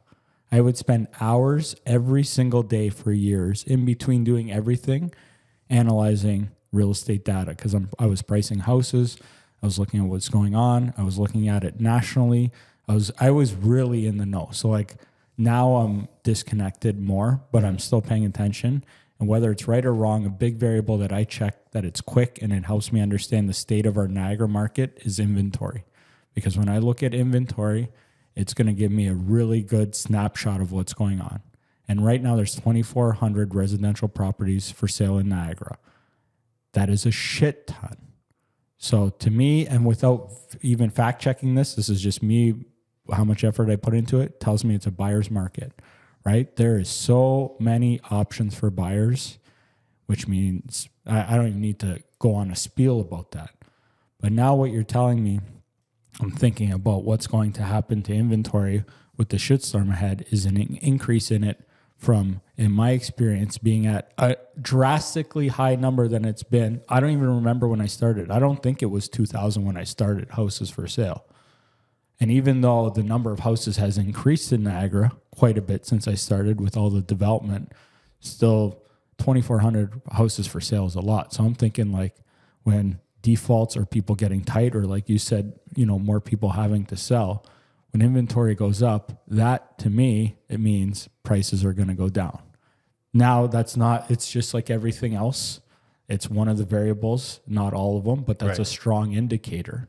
So like that is very interesting because like I said, the thing that stuck with me with Don Takich was a huge correlation between interest rates and what's going on with the market and prices is, again, like we said, we're not in a vacuum of one variable per situation. We're living in a wild world of economics. And so many things can change on the drop of a hat, right? It doesn't take a lot. Yeah. So like you're helping my gears shift differently by trying to process that, because even though I knew it, like I said, I'm an optimist. So I keep thinking like, okay, like the storm is kind of clearing, but it's not yet. Yeah, I think once we get through this year and next, I think it'll be much clearer for us. But at the end of the day, until some new shit happens. Yeah, there's always something else down the pipe, right? Yeah. So what do you think happens though if this family can't afford their $1 million house, so they're selling it, they're going into a $700,000 house as an example. Mm-hmm. That's just an offset. One house goes on the market, but one house comes off, so you're no farther ahead. Well, but then that $700,000 house, somebody's going into a 5, and then somebody's going from 5 out of the market. True. So It's a trickle. It's not. It doesn't end there. But okay. Yeah. So yeah, that's a good way to look at it. Yep. Yeah. It's some people are getting out of housing altogether. Some people are just offloading a rental property. They're not rebuying something else. And some people are getting out of the market, going into a rental or going into a home, maybe. Yeah. Right? So just looking at steps beyond that. I'm glad you're saying that because it's helping the gears keep going. So to me, that just means more people are going to be going to renting versus already now. So that's going to put that category of houses and opportunity up higher. So investors can be looking at better opportunities there because there'll be more inventory and then there'll be more people needing a rental. So there's that. Like as well as an optimist, I'm an opportunist. So that's where my brain's going to. Sure. But still, I don't know on a whole yet. I still got to think about how everything happens, but yeah, that's what I mean. The gears are starting to spin and think about it. Yeah, the rental market's totally different too. Because once upon a time, you used to be able to buy, houses, nice houses for $100,000, $200,000, family houses, right? Not all that long ago. Not that long ago. So you could buy a single family house and you could rent it out as an investment, and you could make a couple of dollars every month, and you could pay the mortgage down with the renters' dollars. Single family houses don't really cash flow like that anymore. No. When somebody's got to pay $300,000, $400,000, $500,000 for a house, even though rent has gone way up over the last few years, it still doesn't, like a $500,000 house, single family house, probably isn't going to cover its expense if you're buying it with 20% down as a rental. Yeah, exactly. So that person's got to be willing to kick in money every month because they see long-term appreciation potential, Yeah. right? There's still lots of people that are in that boat, but Things are out of whack and they're not getting more in whack soon. right. Which the scary part always is, when does everything break? And I have no idea, because when I look at stuff sometimes, like, I'm not like the guy from The Big Short. You've seen that? Amazing. Yeah, it is amazing. I'm not that guy that knows where the breaking point is of things. And I think that's one of the one of the biggest emotions in the world is fear. And like, I'm not fearful of the system breaking, but it can at some point. And I think a lot of people, they're fearful over something, but I don't know where it breaks. I don't know. But sometimes it feels like we're like teetering on it happening, and then all of a sudden it doesn't. I don't know. Well, fear was kind of what created our housing insanity out here in the first place, right? For sure. Years ago, I have very little social media. Every once in a while, I have the power of great intention to get into it, but I'll make one post and then I just will never post again. So if you look at my Facebook or anything like that, you're probably seeing posts from 5 years ago. I've just been fortunate enough that my whole kind of business approach has always been, hey, if I take real good care of you, I know that you'll come back to me. I don't need to, send you a bunch of emails and post on social media in order to keep you coming back. But the one of the posts I've got on that site is literally like me riding a bike to somebody's door in Crystal Beach. Right. Very, very dated. I like it. Trying to figure I lost my train of thought on that story. No, it's all good, because we got a lot of different facets going on here, and that's all right, because I've lost my train of thought a couple times too. But this is, when I invited you in, I literally thought this would be about a 20-30 minute conversation where I was really gonna drill down into the bond and understanding that. But I like how this has opened up a lot of different things. And if we're gonna pivot, there's one thing I want to bring up that I'm completely cool with if you don't want to talk about it, but it brings up, and not that we have to talk about, it's your choice where we stand politically, but there's a lot of political things going on right now that affect stuff. Sure. And I don't just mean Trump and tariffs and all this stuff. The thing that comes to my mind first that relates to what we're talking about, and please, if you don't want to comment or not or share, I'm not going to push you on anything, but is immigration, how our numbers went up so much. And with that, the part that I want to bring up is how many people came into Canada and how many fraudulent mortgages were happening. Sure.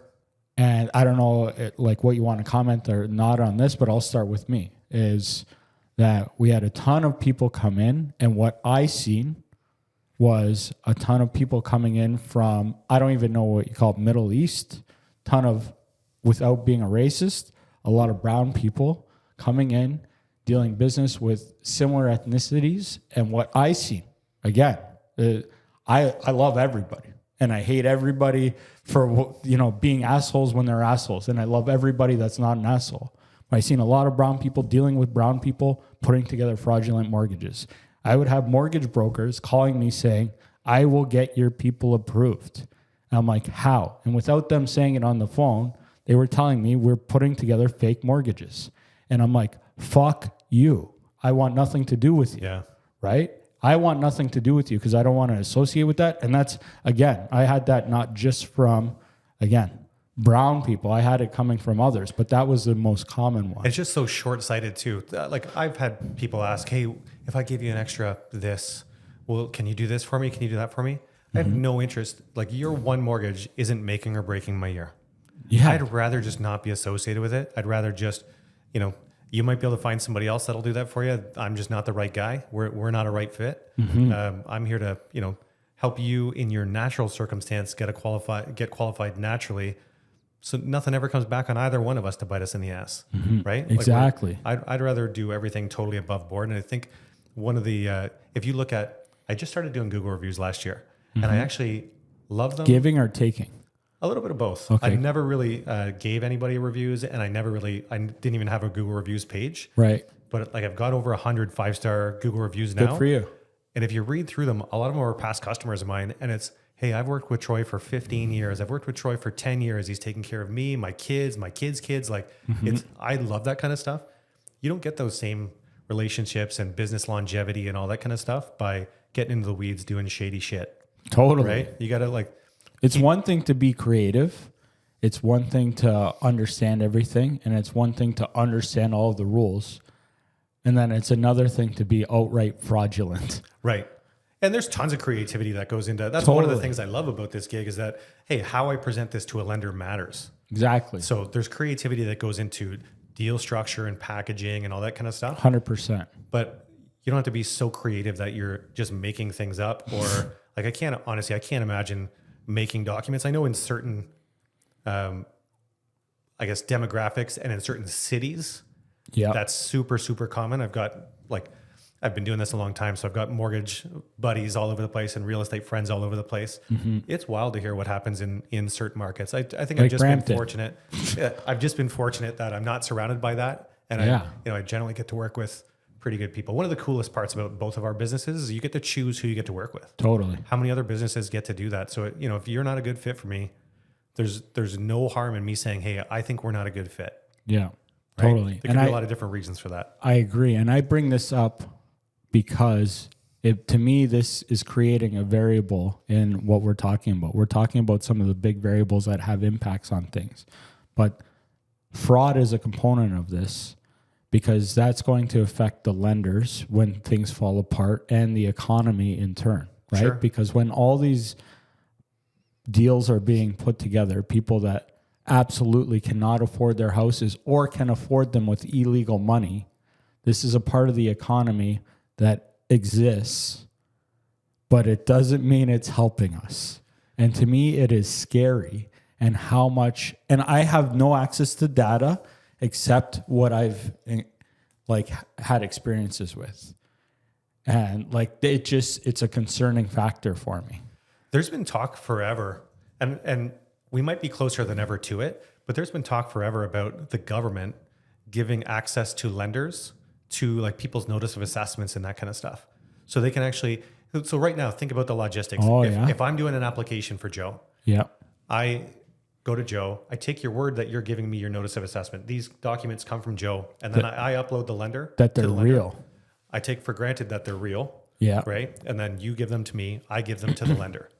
Well, lender really doesn't have any way to confirm the authenticity of that document. They kind of have to trust me that I know you and I know my customer and, everybody's above board. But eventually I think there will be a connection where a lender could actually confirm the factualness of the document that we're presenting to them directly through Canada Revenue. Like, wouldn't that make a lot of sense? Shouldn't we already have that?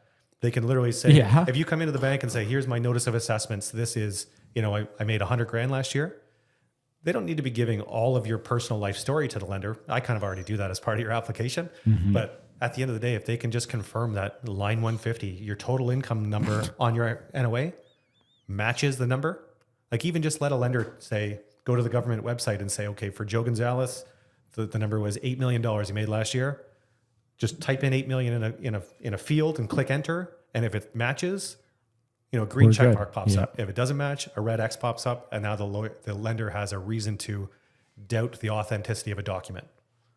And now I'm feeling like, and I could be wrong, as always, part of the challenges with this, because it's not like fraud happens on all levels. Like I'm kind of pinpointing this and it was happening long before. It's always going to happen no matter what you do. But what you're saying makes sense because like we had such an influx of people come in such a short period of time, and not all of them, but it doesn't matter who they are or what. When you increase a population, you're going to be increasing the amount of bad apples in there. Sure. And that happening, I don't know, it might not even be that big of a problem. I might be addressing it and we could be talking about a drop in the bucket because as we know, there's trillions of dollars floating around. Right. So I think it's a growing concern, right? The bigger your population gets, naturally, the more that's going to occur. Yeah, exactly. One of the things I actually did love when I was working in the bank is some of the fraud seminars that we'd go to and attend. It was fascinating. Totally. Like what people come up with. Some of it is a great made for TV movie. You know what I mean? Like, man, somebody thought of that. That is unbelievable. And you saying that's why, in my experience, being fortunate to be super social, talking to anybody and everybody. I've talked to a lot of people in my past that have gone down those bad paths of black market, criminals. and then hearing some of the things that they've done, the people that I've seen personally that have been some of the most successful people have been criminals in a past life, hung that up, and then move over to, I don't know, what legitimate work because of that creativity that they had before. Because people that can crack the system and then just remove the element of breaking the laws and apply all of that train of thought into legitimate practices. The same time and energy goes into doing it well versus doing it wrong. But right. You know. So like when some of those people realize that they can focus their energy that way and apply those things legitimately, they're some of the best business people and humans that I've seen, because I've seen transitions of people over the years. And like, that's why like I mention all of this and it being a problem and like it sucks. But if some of those people could just put those efforts legitimately, they fucking kill it. Yeah. Don't even need to do that. They just need a chance. And they need to be in the right avenue. Yeah, exactly. Right? The in opportunities. a field that they know very well or makes sense to them or whatever the case might be. Yeah, but I can only imagine. I would love to sit in on something like that to see like some of the fraudulent stuff. It makes me think of the movie Catch Me If You Can. Have you seen that? Yeah, like, super interesting, eh? Yeah, like that guy was genius. And now he works for the government. Yeah, exactly, exactly. Because he was cracking the codes. Like I love that. He's flying planes. He's in surgery rooms, and that's based on true story. I don't know what's fake and what's not, but a lot of it has some validation to it. So it's wild. But yeah, I think people look at fraud for shelter different than they look at general fraud. So explain that. Fraud for shelter is, hey, I'm just trying to do this because I need to get my family into a home. Like we need to have a roof over our head. Everybody needs to be, warm, safe, and secure, well fed, etc. I think even good people sometimes are more prone to kind of push the boundary on shelter than they were to say, defraud a corporation or an individual or rip somebody off for this or for that. They almost look at it as like a victimless crime, right? Oh, it's just the bank and they're just going to lend me money. Don't worry, I'll pay it back and stuff. Like, who am I really hurting? Totally. Right. So I think people do look at it a little bit differently when it's this kind of stuff. Sure. But for sure, those are, I'm confident that, if you had no income and somebody gave you a big mortgage and all that kind of stuff, even if you thought you could make it work, at some point something has to change or you're just not going to be able to afford it. Like it's going to go downhill at some point. Right. Yeah. I get it kind of outside of the fraud discussion, almost kind of makes me think about, with mortgages being so difficult to qualify for sometimes these days. I talk to younger buyers, co-signers as an example about, they can't qualify for a $500,000 mortgage as an example. Well, I'll just add a co-signer in there and now I can qualify for it. Cool. Your co-signer can help you qualify for it, but they're not actually helping you make the monthly payment, are they? They're not paying for it. Yeah. So at the end of the day, that person still has to come up with more money than the bank thinks that they can afford every month in order to afford their house. Totally. So let me ask you this. I hear over and over people saying, how are kids going to afford a house now? What advice do you have for them? Earn more income. Easier said than done, maybe? No, but right. So income's a big one. And then, obviously just don't, especially younger in life, don't bite off more than you can chew. Right? You don't need to buy all the toys and frivolous spending and all that kind of stuff. Like your dollars are more concentrated and they go a lot farther. If you can accumulate some dollars and put them into something big and productive out of the gate, like a house. Yeah. Versus squandering it because you got a new truck. You make $40,000 a year and you got an $80,000 truck. The math on that's not real good for you. Yeah. So I think just kind of planning for stuff, and then honestly, I see a lot of people these days that. Like the parents are offering a lot of support. So it used to be not nearly as common. But man, 20 years ago when I was doing this, they would, mind you, your down payment was only $5,000, right? But still, that was a lot of money. But somebody with a good job could come up with that in a couple of weeks. Do you know what I mean? If you were making $100,000 a year, and if you're making 100, yeah. Well, if you didn't have many overhead expenses and all that kind of stuff, if you were making decent money, you could come up with those dollars pretty fast. You could put an offer on your house today with a 4-month closing and save your down payment in the meantime. You seen that? Oh yeah. It used to, when we were at the stage where we were offering like 40-year amortizations with zero money down, people could not have made any pre-planning at all and they just go to an open house and say, yep, I want to buy it. And they could buy it, Yeah. right? Totally different world now. Now your down payment, minimum is you're talking, I want to buy a $500,000 house. I need $25,000 plus closing costs. So I do see mom and dad stepping up a lot to help kids with the down payment. Otherwise, how long would it take somebody earning dollars today, maybe, at a modest earning job, how long would it take them to accumulate 25,000? Yeah. And some people don't accumulate that in their whole life. No, it's not easy. And now you're asking them to do it for a house. Exactly. So I think that you touch on some great things. Number one, cash flow solves a lot of problems. So increase your money. Easier said than done. You're 100% right. But this is an answer. To me, the first thing I tell people, and I agree 1,000,000%, buying a house now is harder than it was before, but it's the same process, is make some fucking sacrifices and stop spending your money on stupid shit. Right. It's that simple. Because I get frustrated when people complain and complain and complain. My kids will never be able to buy a house. And I'm like, they're never going to buy a house with that attitude, right? You want to buy a house? Stop spending money.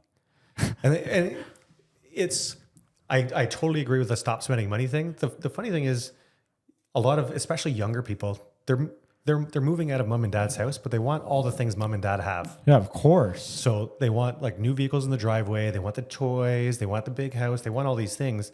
Your parents bought that house for 120 grand 25 years ago. It's now worth $1 million. They didn't go out and spend $1 million on it. They bought a modest house that they could afford based on their income. And they've been fortunate to have received a lot of appreciation over the years. Exactly. You're kind of wanting to buy in where mom and dad are Or now. So you want to move out of their house, start with a big mortgage, start with try to get qualified for as much as possible, et cetera. It's way more difficult. Sometimes you just have to have your eyes set. And going back to that, hey, a first timer usually stays in their house 3 to 5 years. Don't look at this as, hey, I'm not buying the forever house. Just get into the market, build some equity, maybe buy something that has a couple of units in it that can offset and help you continue to save. And then by the time you're actually, you meet somebody, you're ready to buy a family house, we'll say. Right. Try to keep that house. Try to keep the duplex. Try to keep the triplex. Yeah. So Right. do you think it's harder for people to eat humble pie now because of social media? You think maybe going from your parents' $1 million house that's nice to going to a shitty place on the east side of Welland and living with, in a box and then having social media and all the pressures of life? Do you think that's a factor? Sure. That you old think saying, comparison is the thief of joy. Yeah. You ever heard that? Yeah, of course. I think it's so easy to get discouraged. And oftentimes, if I say to somebody, oh, you can only do this or you can't do this because of this. Well, my friend just did the same thing. Well, you have no idea what your friend's application looked like, right? How many dollars they've accumulated. Did they get any family support? Did mom and dad co-sign? Did grandma and grandpa give them an early inheritance? You really don't know all these details. You just know your friend's living in this nice house. Mm-hmm. You want the same thing, but you could be in very different fiscal situations, right? Mm-hmm. It's interesting. Yeah. I have more people these days too, which wasn't always the case, buying like a house with an in-law suite as an example. So back when houses were very affordable, everybody wanted their own space. I don't want to lease out to anybody. I don't want somebody living in my basement. Now it's actually, I've got a handful of first-time buyers pre-qualified right now that are looking for specifically that. So they know they might spend a little bit more on the house, but they're getting help from the basement. Totally. Right? And they need it. They can't qualify without it. So they're looking for kind of that needle in the haystack that checks all their boxes and spits off enough income that they can actually qualify to purchase that house in the first place. And that's having a renter. And I think with all these things getting tight, and we're talking about creativity, people have to get more creative like that. And I think that we're probably already seeing it. And I think the trend will continue as times get tough, where multi-generational families are living together more. And I think that that's actually an amazing thing. I miss living with my parents. My dad's gone now. I miss living with my mom. Now that I'm single again, sometimes I think about moving back with her because she's 74 years old. She doesn't need my help, but she's not going to live another 74 years. Yeah. So I really appreciate that. And I miss having my grandparents around, all my family, my brother, my dad, everybody, they contributed to who I am now. And I always loved living at home. I lived at home until I was 35 years old and didn't want to leave if I wasn't getting married because I loved it. Yeah. But I had a really good home as far as the relationships with everybody. and it was amazing. But I think we're going to see a trend towards that again, and I think that not everybody probably loves it as much, and maybe not the idea, but it's also what's interesting to me is like my mom comes from Pico Azores. Are you familiar with the Azores? It's a cluster of islands off the coast of Portugal in the middle of the Atlantic Ocean. Old school living. Like not only is my mom from the old country, she's from an island where it's behind the times regardless. So like, but years and years ago when she grew up in a multi-generational home. It was her parents, and her grandparents. And we're talking 70 years ago. And I don't know how common that is over there now, but regardless, we're going back almost 100 years ago, almost a century where that kind of lifestyle was happening. Now you fast forward 70 years here, and I think that we're seeing it more now and going to see more of it. So it's just interesting to see cycles and everything. Sure. Whether people like it or not, I think it's a great thing. I think it's a great thing for society when families get along and work together. You know, I think it's a great thing when we hear about some of these immigrants coming in and having 10 families in a house. I think that there's great benefits of that. I think when people band together and work together, it's amazing. Sure. Yeah, certain demographics do that a lot better than others, right? Totally. I've got a good buddy. He lives with his brother, his parents. Everybody's got their families. They're all underneath one roof. Mm-hmm. It's a beautiful house. It's got enough room to accommodate everybody, but nobody has to stress out about anything. Everybody's paycheck, every earning adult's paycheck goes into mom's bank account. Mom pays the mortgage, pays the bills, pays all the credit cards off, makes sure everybody's taken care of and has what they need. And they're probably a lot farther off because of it, because all of the income's going there. And then that also means, hey, Joe's having a slow season. Joe's income, our family income isn't dependent on just Joe. We're load balanced here, right? So if our mortgage payment goes up or down with rates or anything like that, it doesn't actually matter so much. I find, people that are not just from Niagara, but say you're from Ontario, your family's from Ontario, you've always been here. Mm-hmm. We all just wanted our own space. Yeah. So we move out of mom and dad's house, right? Yeah. And we don't give it a second thought. We don't want to live with everybody. Yeah. Actually, funny, I'll give my neighbor Ryan a shout out. He's his mom, widowed, she's my neighbor. And she lived in that house for a number of years by herself, I think maybe like 10 years. And one of my other neighbors comes down and cuts the lawn for her just to keep her in the house. And like, she's like the spunkiest 70-year-old that, I think she's 70. Hopefully she is. But Ryan was living in BC. Her son moves back with his family. So husband, wife, and daughter now move in with mom. Mm-hmm. And then he's also putting an addition on the front of his house for mother-in-law to move into. So he's going to have both moms and his family under one roof. I love it. I think he's super outnumbered men to women in that household. But yeah, like how many other households do you know that are like that are so multi-generational? So little. My friend, Dean Pedro? Yeah. He's in a situation like that. He's got his kids, he's got his wife, his parents, and her parents. And yeah, I think it's amazing. I'm sure these things definitely come with challenges. Sure. But I love it. Yeah, family dynamic. You got like not every family can cohabitat like that, right? No. So if you get along with everybody. Everybody can give everybody else all the privacy they need, all the space they need, and all the warmth that they need. Yeah, I think it can be an awesome thing. It's amazing. Yeah.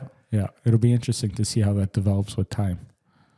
Yeah, I don't obviously I love my mom, I love my mother-in-law. I couldn't see that for me. But I don't know, maybe just what I'm used to, right? We've lived on our own for 20 years. So have everybody move back in, probably a lot different. But I think sometimes people, if you're moving out of mom and dad's house anyway. But if either of them needed to, I'm sure you would open the door for them. Sure. You seem like a guy that, it might not be choice one, but if it was needed, you're not going to say no. Sure. I don't know. I got a double lot there. By all means, build another house on my land if you want to. Come over and live with me. Have your own roof, but be real close. Yeah. Right? Close enough for dinner, far enough for privacy. Yeah, exactly. Exactly. Kind of like Everybody Loves Raymond, just too much popping in. That's hilarious. Yeah. That was a good side tidbit. How are we doing we're almost at 2 hours. Wow. That actually went by really fast. I know. It was a good convo. Yeah. Is there anything else you want to touch on before I start to wind it down? I have some fun questions at the end I always throw in, but... Okay. We can go to that if you want. Yeah, not anything else. I'm just thinking, I think we did a good job. I think that the main purpose I had you come in here for was to understand fixed mortgages a little bit. You gave me more clarity. I think I still have a lot more to learn, but I need to digest slowly because I'm not too smart, but that was helpful. I think it was good that we touched on some advice for people getting in, new buyers, new to the market. I think we covered a lot of really good stuff. Yeah, hopefully it just gives somebody something to think about, right? Yeah. We didn't change anybody's life necessarily, but it's an opportunity just to, get an idea and stew on it for a while. Yeah. How was it? This you said was your first podcast. Did it go? What were you expecting? What were your expectations versus what happened here? I actually kind of had no expectations, to be honest with you. I just kind of came in and just said, it is what it is. You trusted me enough to do that. Go ahead, sorry. My kids were really excited when I said I am going on a podcast today. They were pumped for it. So I was actually kind of nervous last night, just going to bed and stuff. I'm like, man, I have no idea what to expect. So how old are your kids? I appreciate you were gentle with me. My son Lincoln's 10. I got a daughter Stella that's 14 and a daughter Brooklyn that's 16. Okay, so the swears that I drop won't be the first time they heard any of those. They hear a lot more at my house. Okay, perfect. So that's fine. So you're going to be okay with them listening to this? Yeah. Do you think excited to share it? Who do you think out of your 3 kids will most likely listen to the whole podcast?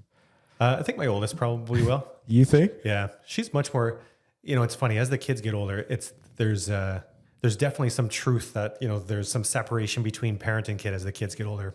I used to take the kids to do everything together, and now my oldest, she's got a job and a boyfriend and a driver's license, and man, the world's pretty exciting for her, right? She's got a lot of things going on that are reason to be excited about. Yeah. But it just means, hey, when I want to go ice fishing, I'm only taking 2 kids. Yeah. Right. When I want to go out and do something and bring the kids to this or that, she's usually too cool because she got stuff. She's too cool, but you think she'll most likely listen to this all first? I think she does because she's very technology oriented. Interesting. So, yeah, I think all my kids homeschool. My wife homeschools them. She'll probably just have it on in her headphones and listen to it while she's doing her schoolwork. What's her name? Brooklyn. If you don't tell her about this part, if Brooklyn makes it to this part of the podcast without you telling her to do it, and if she somehow makes sure I realize that she did, I don't know if commenting, but maybe sending me a message, I will buy her a pizza from whatever pizzeria she wants in Welland, just because she made it here without you telling her to. Awesome. That's great. I promise I won't say a word to it. Yeah, I like it. So or I don't know if she tells you or tells me. She could tell you and you tell me, but I don't know if you cheated. But I'd be happy to see how long it takes her to get here without prompting her. I would honestly be curious the exact same thing. So I feel like she's excited enough that she's going to listen to it, or if one of I'll make it a little bit of a competition, I guess. The first one of your kids that actually do make it here, they get the pizza. So if it's her, you said it's most likely to be her, but maybe it's one of the others. Well, my son would probably have to listen to it on like an iPad or something like that, but it's possible. Yeah, I mean, I'm just being fair. Yeah, no, that's good. That's funny. We'll see what happens. Okay, this was fun. Even though we're not out of it, this is where some of the standard questions come through. If you were on death row, which I hope you never are. Same. Yeah, that would suck. What would your last meal be? Man, probably honestly just like some smash burgers or something. Just some good salty red meat. Yeah. What would the drink be to accompany it? Drink, probably just maybe one of our local beers here. Craft beer. Yeah. Okay. Like the guys over at Blackburn and the guys over at Bridgewater Brewery. Mm-hmm. Yeah, both sides of my house. So I go to both of those ones all the time. I like it. Yeah. And would there be a dessert? Cheesecake. How can you go wrong with cheesecake? Cherry cheesecake or plain or? Cherry. Yeah, Cherry? Let's do that. Oh, I like it. That sounds good. My death row meal would be about that times 10, but that's because I'm a fat kid. What do you like on your pizza? I'm like a meat pizza guy. So pepperoni, bacon, sausage, that's about as good as you get. And do you have a favorite pizzeria? I always go to Luciano's here in Welland. It's my favorite in Welland. Yeah. Is it? Oh, yeah. Actually, your poster's on your art medal's on the wall over there. Yeah. I see it every time I go to pick up my pizza. I've given them 2, I believe. They've won best pizza in Welland twice for me. Yeah, they're awesome. Runners up for me in Welland is Rose City and Tailgates for me. But and I mean, and basically everybody on East Main Street, basically all the pizza in Welland that's been around. It is good. Yeah. There's so many different pizza spots, right? I started kind of going there just proximity to my house. I'm not too far away from it, and I always pick it up. So I always go in there. Nobody seems to deliver out into the country. But as I've tried more places, that's still my favorite. I know. I love it. So Marco Van Tresca owns it. He's been in the pizza game forever. He knows good ingredients. He's using brick cheese. He's got the old school Welland techniques that are from back in the day. And yeah, it's great. I like that. You like that. Favorite kind or era of music? I'm a country music guy. Let's go. Yeah, always like my parents always had like old twangy country on growing up, which I probably hated back then. I was, a 90s grunge kid or 90s hip hop kid back then. But, it's funny how you come full circle. I like it. So do you, playing off that favorite band or musician? There's a lot now. We just went to that Luke Combs concert that was in Buffalo. That was awesome. Nice. We did the Jelly Roll concert in St. Catharines, his very first show in Canada. Wasn't We had that a little, amazing? Little neighborhood group. Yeah, That's it's pretty the best emotional little concert show. I've ever been to. Did you go to the first night? In St. Catharines? Yeah. There was only one Oh, night. okay, awesome. Yeah. So we were at the same show. Yeah. Yeah, it was so great. sick. What I've been to two of his shows. That was the first, and then I went to Detroit to see him play again in St. Catharines. I was way more biased to the St. Catharines one because my buddy Dave Grand is the one that put that together. So he's the one that got Jelly Roll into Canada. Okay. Well, I say that a little strong. He definitely was on the forefront of that. I always stick with that statement. He brought him in.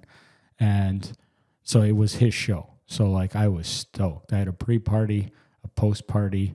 And when I walked in there, I just felt Dave Grant going through the stands. But what was even better aside from that was when he did his covers. He was doing my kind of Family music. compilations?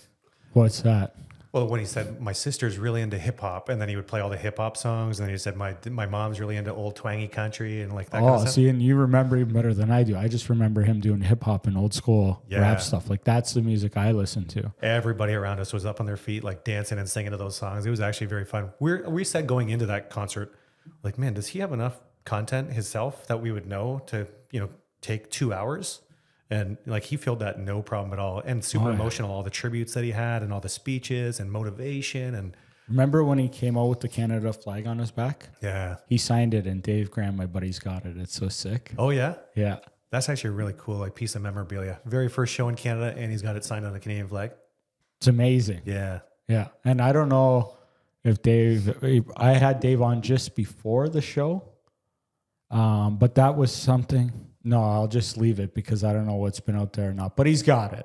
He's got it. It's pretty sweet. That's the best concert I've been to, and I've been to some good ones. Maybe because it's so recent too, but that was a good one. Yeah, it's sweet. Here's a change of pace. Meaning of life. Meaning of life, man.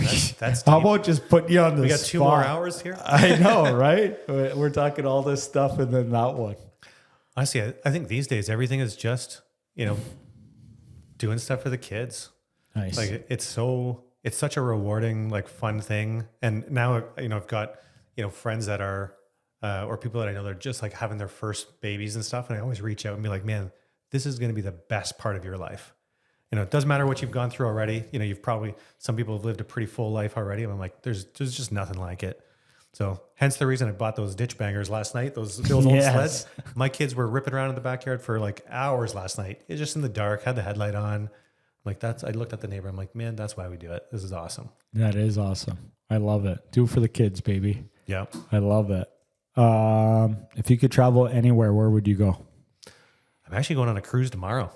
Tomorrow. Yeah. And you're doing this bajillion hour podcast with me to prepare. Where are you going? Because I felt like we tried to connect a couple of times. You're like, fuck, maybe next week. Maybe I can do it here. Maybe I can do it here. And it didn't come together for a couple of weeks. So when you said, hey, can you do Friday? I was like, damn it. I don't want to say no again. Yeah, I can do Friday. Thank you. So yeah, we're actually driving to New Jersey. Okay. And then we please hop on get a pizza cruise while there. you're there before you go, please. Yeah. All right. I'll send you a picture. Yeah. Driving to New Jersey, If you have hopping on a cruise going down to the Bahamas. Oh, nice. Actually, a really good friends of ours. They moved from Niagara to New Brunswick, and they actually booked the cruise for themselves. My wife's on the phone with his wife, and they said, "Hey, we're going on a cruise.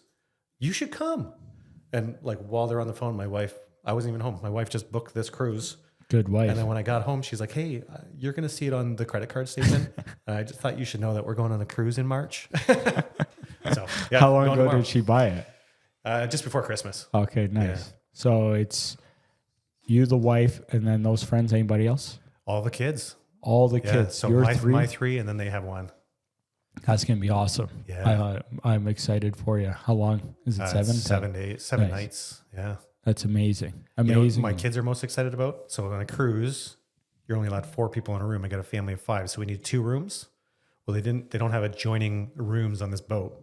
So I'm on this balcony. Our friends are on the same floor, different balcony, and I think there's 4 or 5 rooms in a hall that separate us, and my kids are in their own room. Yeah. That half terrifying and half awesome. My wife's like, we need walkie-talkies to communicate with the kids. I'm like, you're going to message the kids to say, good night, honey, I love you. And they're going to be like, we're at the ice cream bar at 12:30. That's amazing. They're going to live their best life too. They are. That's awesome. That's awesome. I've never done a sea cruise, only a river cruise, and it was a great experience. So I'm excited for you. That'll be great.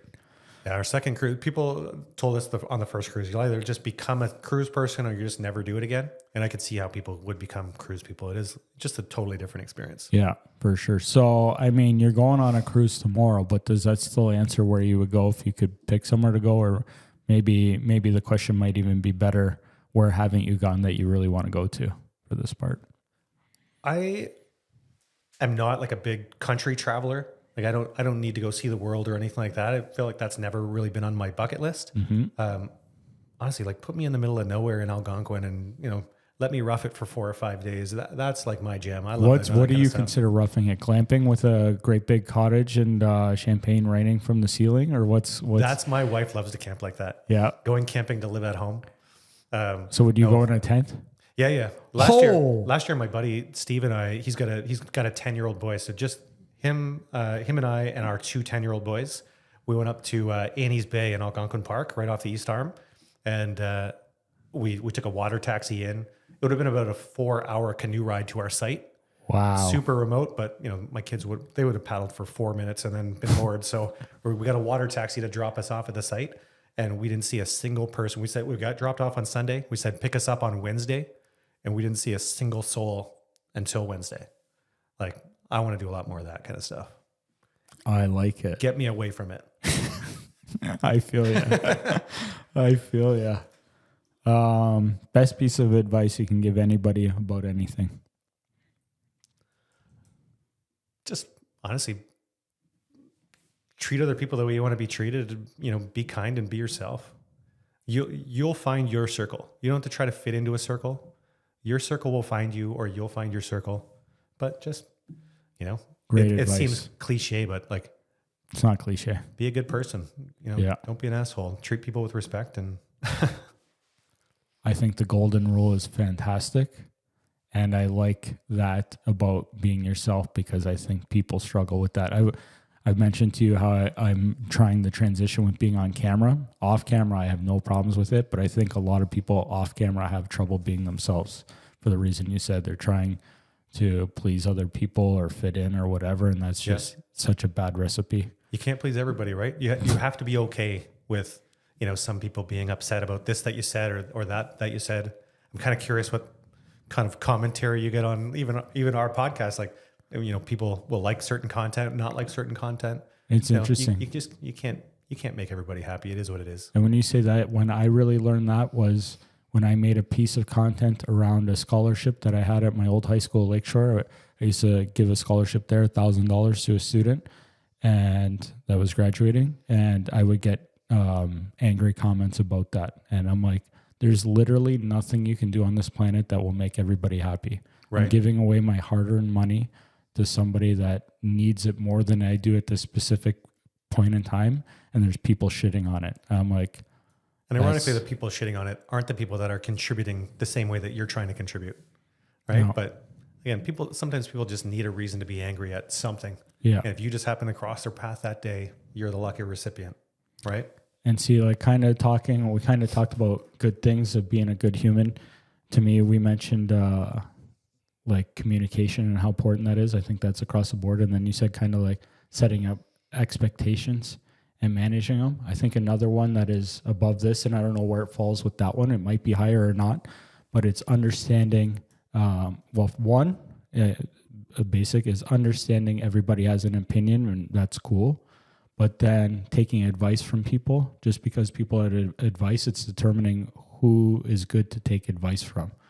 Because, somebody telling me that giving me a bad comment about giving money to somebody to help them with their life, that might affect somebody to change their mind about it. I'm using this specific example, but it can apply to other things. And you might think, it's like if I tried to give you parenting advice, I don't know anything about raising kids.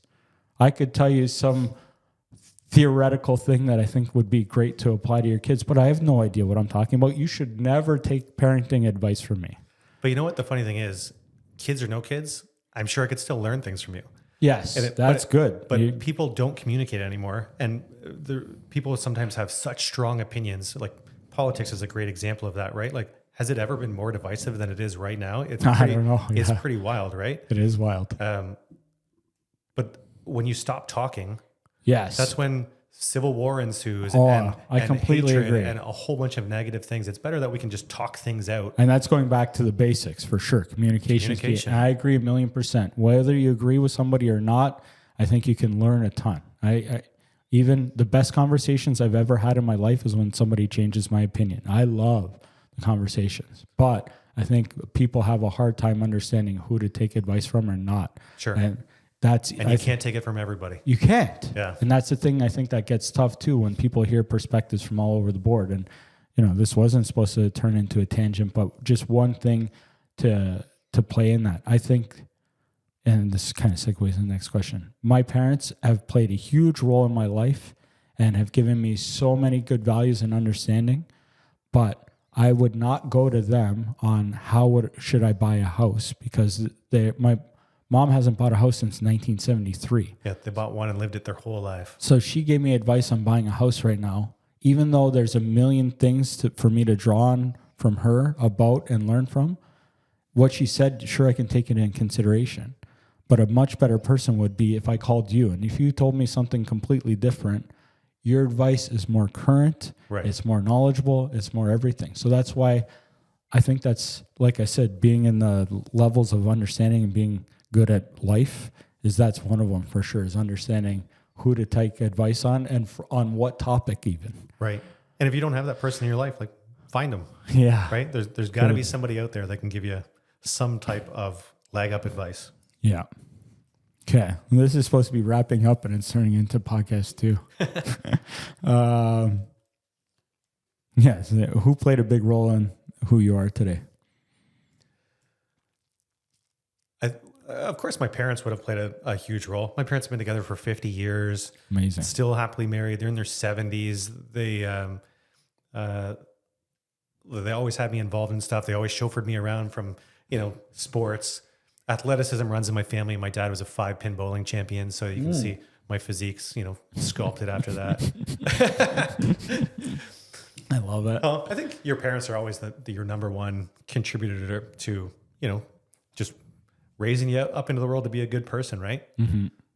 I would hope that my kids would say the same thing. I had a really good friend. Did you ever meet John Howard, the realtor? Worked with DW Howard Realty. I don't know Sally for sure. I don't know John. Oh I love Sally too. So John is Dave's little brother. Okay. Of Dave of DW, and I actually was like super close to him. He passed away, unfortunately, a few years ago during COVID. But I could be anywhere in the region, and he lived out on the lake in like Fort Erie area, and I would just call him, "Hey, I got late night appointments in Fort Erie." He's like, "Come on over." He just lived on his own out on the lake, and I'd go over there, and we'd have a Brian Ginger, and he'd cook me a big steak or something. Oh, and nice. I had a chance. He was our families are all in London, so we don't see them all the time. My wife and my parents are in London. So he was kind of like my second dad out here. Like we ended up growing really, really close, and it was one of those just unlikely relationships, like a kid in his 20s with his best friend being 60. You know what I mean? But I love it. Man, like it was pretty sad to see him go. Yeah, that's pretty. Learned a lot from him, good and bad, but had a big mark on life. That's pretty cool. I like that. I think that's great. I think more people should have older people to be able to draw wisdom on, good and bad, like you said. Yeah. I like that. We're almost done. What do you want to be remembered for? Wow. I know, right? I had some super lighthearted stuff and then some Yeah, right we should have hooks. started with this. Eh? This would have been the content for a podcast. Some of these questions are much better smoking a joint, but I don't know about that one. I don't know how you're. Maybe a little early in the morning for that one. It is 5:00 on Saturday. No, I'm joking. That's one of my. No, go ahead. I just want to remember maybe as somebody that for the most part, YOLO. You only live once. You got the most out of life. Had a really fun time. Raised polite, respectable, contributing members of society. One of the things I love is when my kids are involved in something. When people come up and just be like, "Man, your son's so polite." It's like, I love that kind of stuff. Like, give me feedback on my kids. Like, that's really the impression that I'm leaving with the world is the kids that I leave behind at some stage. Yeah, right? Amazing. I like that. I like that. Only a couple few. No, two, because you answered one of them. One of them, not yet, was would you rather live in the country or city? I think country is the answer. I lived, that John Michael's in the jail there in Thorold, Yeah. Rolling Meadows. I was one of the first, probably like 10 houses in that field. Oh, wow. And beautiful house. We were happy there. But as it got bigger, it got less and less social. A lot of kind of out of town owners, and leave real early in the morning to go to work and come back really late. So it wasn't all that social. So we're like, well, if we're not going to talk to anybody, we might as well live in the country. And then ironically, your garage doors open and 10 guys show up on ATVs and they drink all your beer and then they screw off to the next guy's house. Like, you can't keep people away. So it's actually been a fun transition. We've said it a bunch of times now. We wish we had moved out to the country a long time ago. It's so funny hearing that because people love living in the city. See, I think people just get used to what they're used to, but I don't know how often I hear people live in the country that really desire to move to the city. And I'd say that about the same to the country, but I don't hear a lot of people that move to the city. No, I do hear it both ways, but people love the country more than they would think. I think a lot of people's goal is like to slow it down and move out into the country. Eventually, right? I think they realize have a garden and chickens and all that. You know what I mean? Like, just really embrace just a simple life. I know. I don't want this podcast to turn 4 hours, so we'll leave it at that. 2 questions. If you won $50 million, what would you do? I think I would save a third, spend a third, and give a third away. Wow. You've thought about this. That's probably been my answer for 20 years. I never played the lottery, by the way. Actually, when I was in my snowmobile trip, I bought a Powerball ticket. So I told all the guys, I'm like, all right, when I win, everybody gets new sleds, everybody gets new trucks. So they were very excited for me to check, but unfortunately, we have to drive last year's sleds. Okay.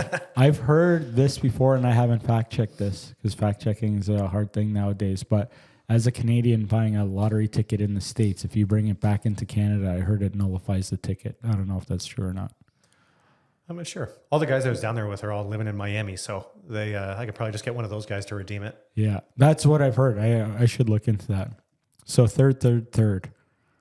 Okay, I want to break that down a little bit. So a third on fun, you basically said it. A third investing, where do you know roughly where you would throw that money? Roughly? Honestly, I'd probably fund like private mortgages or something with it. Like, Smart. Just get out of the individual mortgage game and just maybe refer that to my team or somebody else. Say, like, you guys do individual mortgages. I just want to, concentrate on family life or whatever, and I'm just going to lend those monies out. I'm sure I could, if there was $50 million in the bank at 10%, I could make enough to live off of. I think so. A third spend, third invest. What was the other third? Give a third away. Give a third away. So where would that go?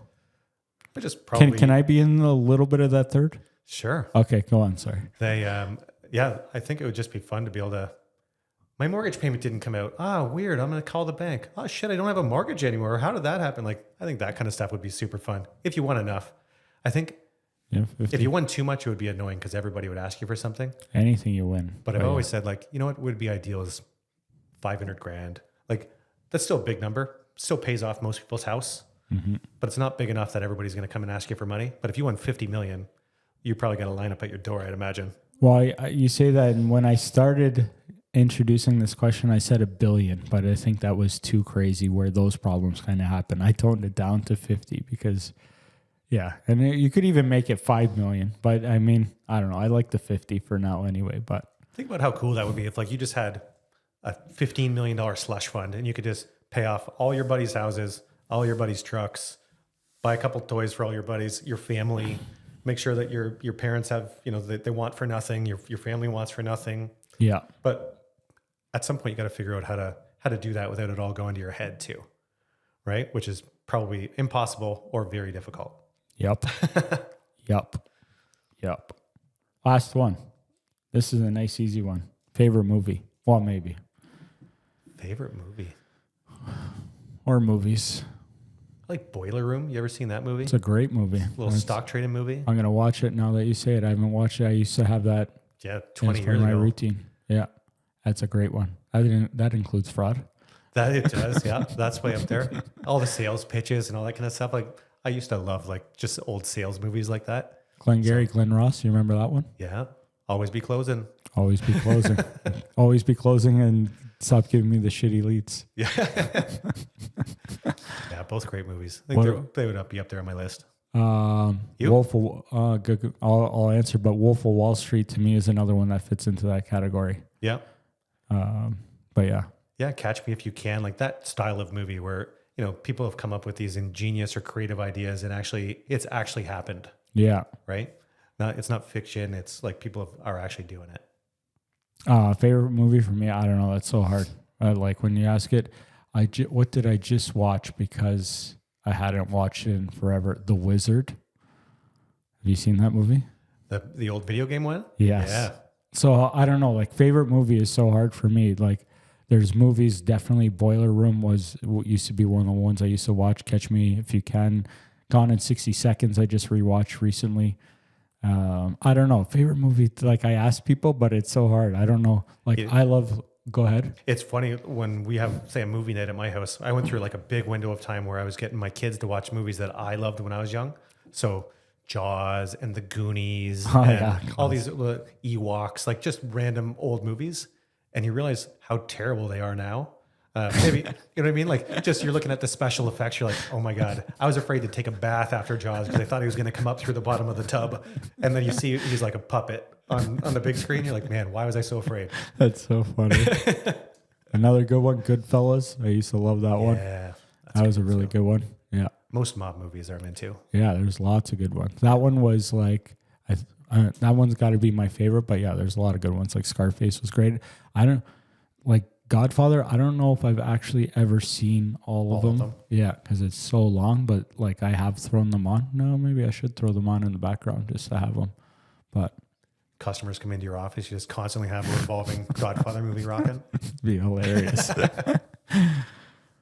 I think we nailed it all. The only thing left is when people want to talk to you, how do they find you? What do they do?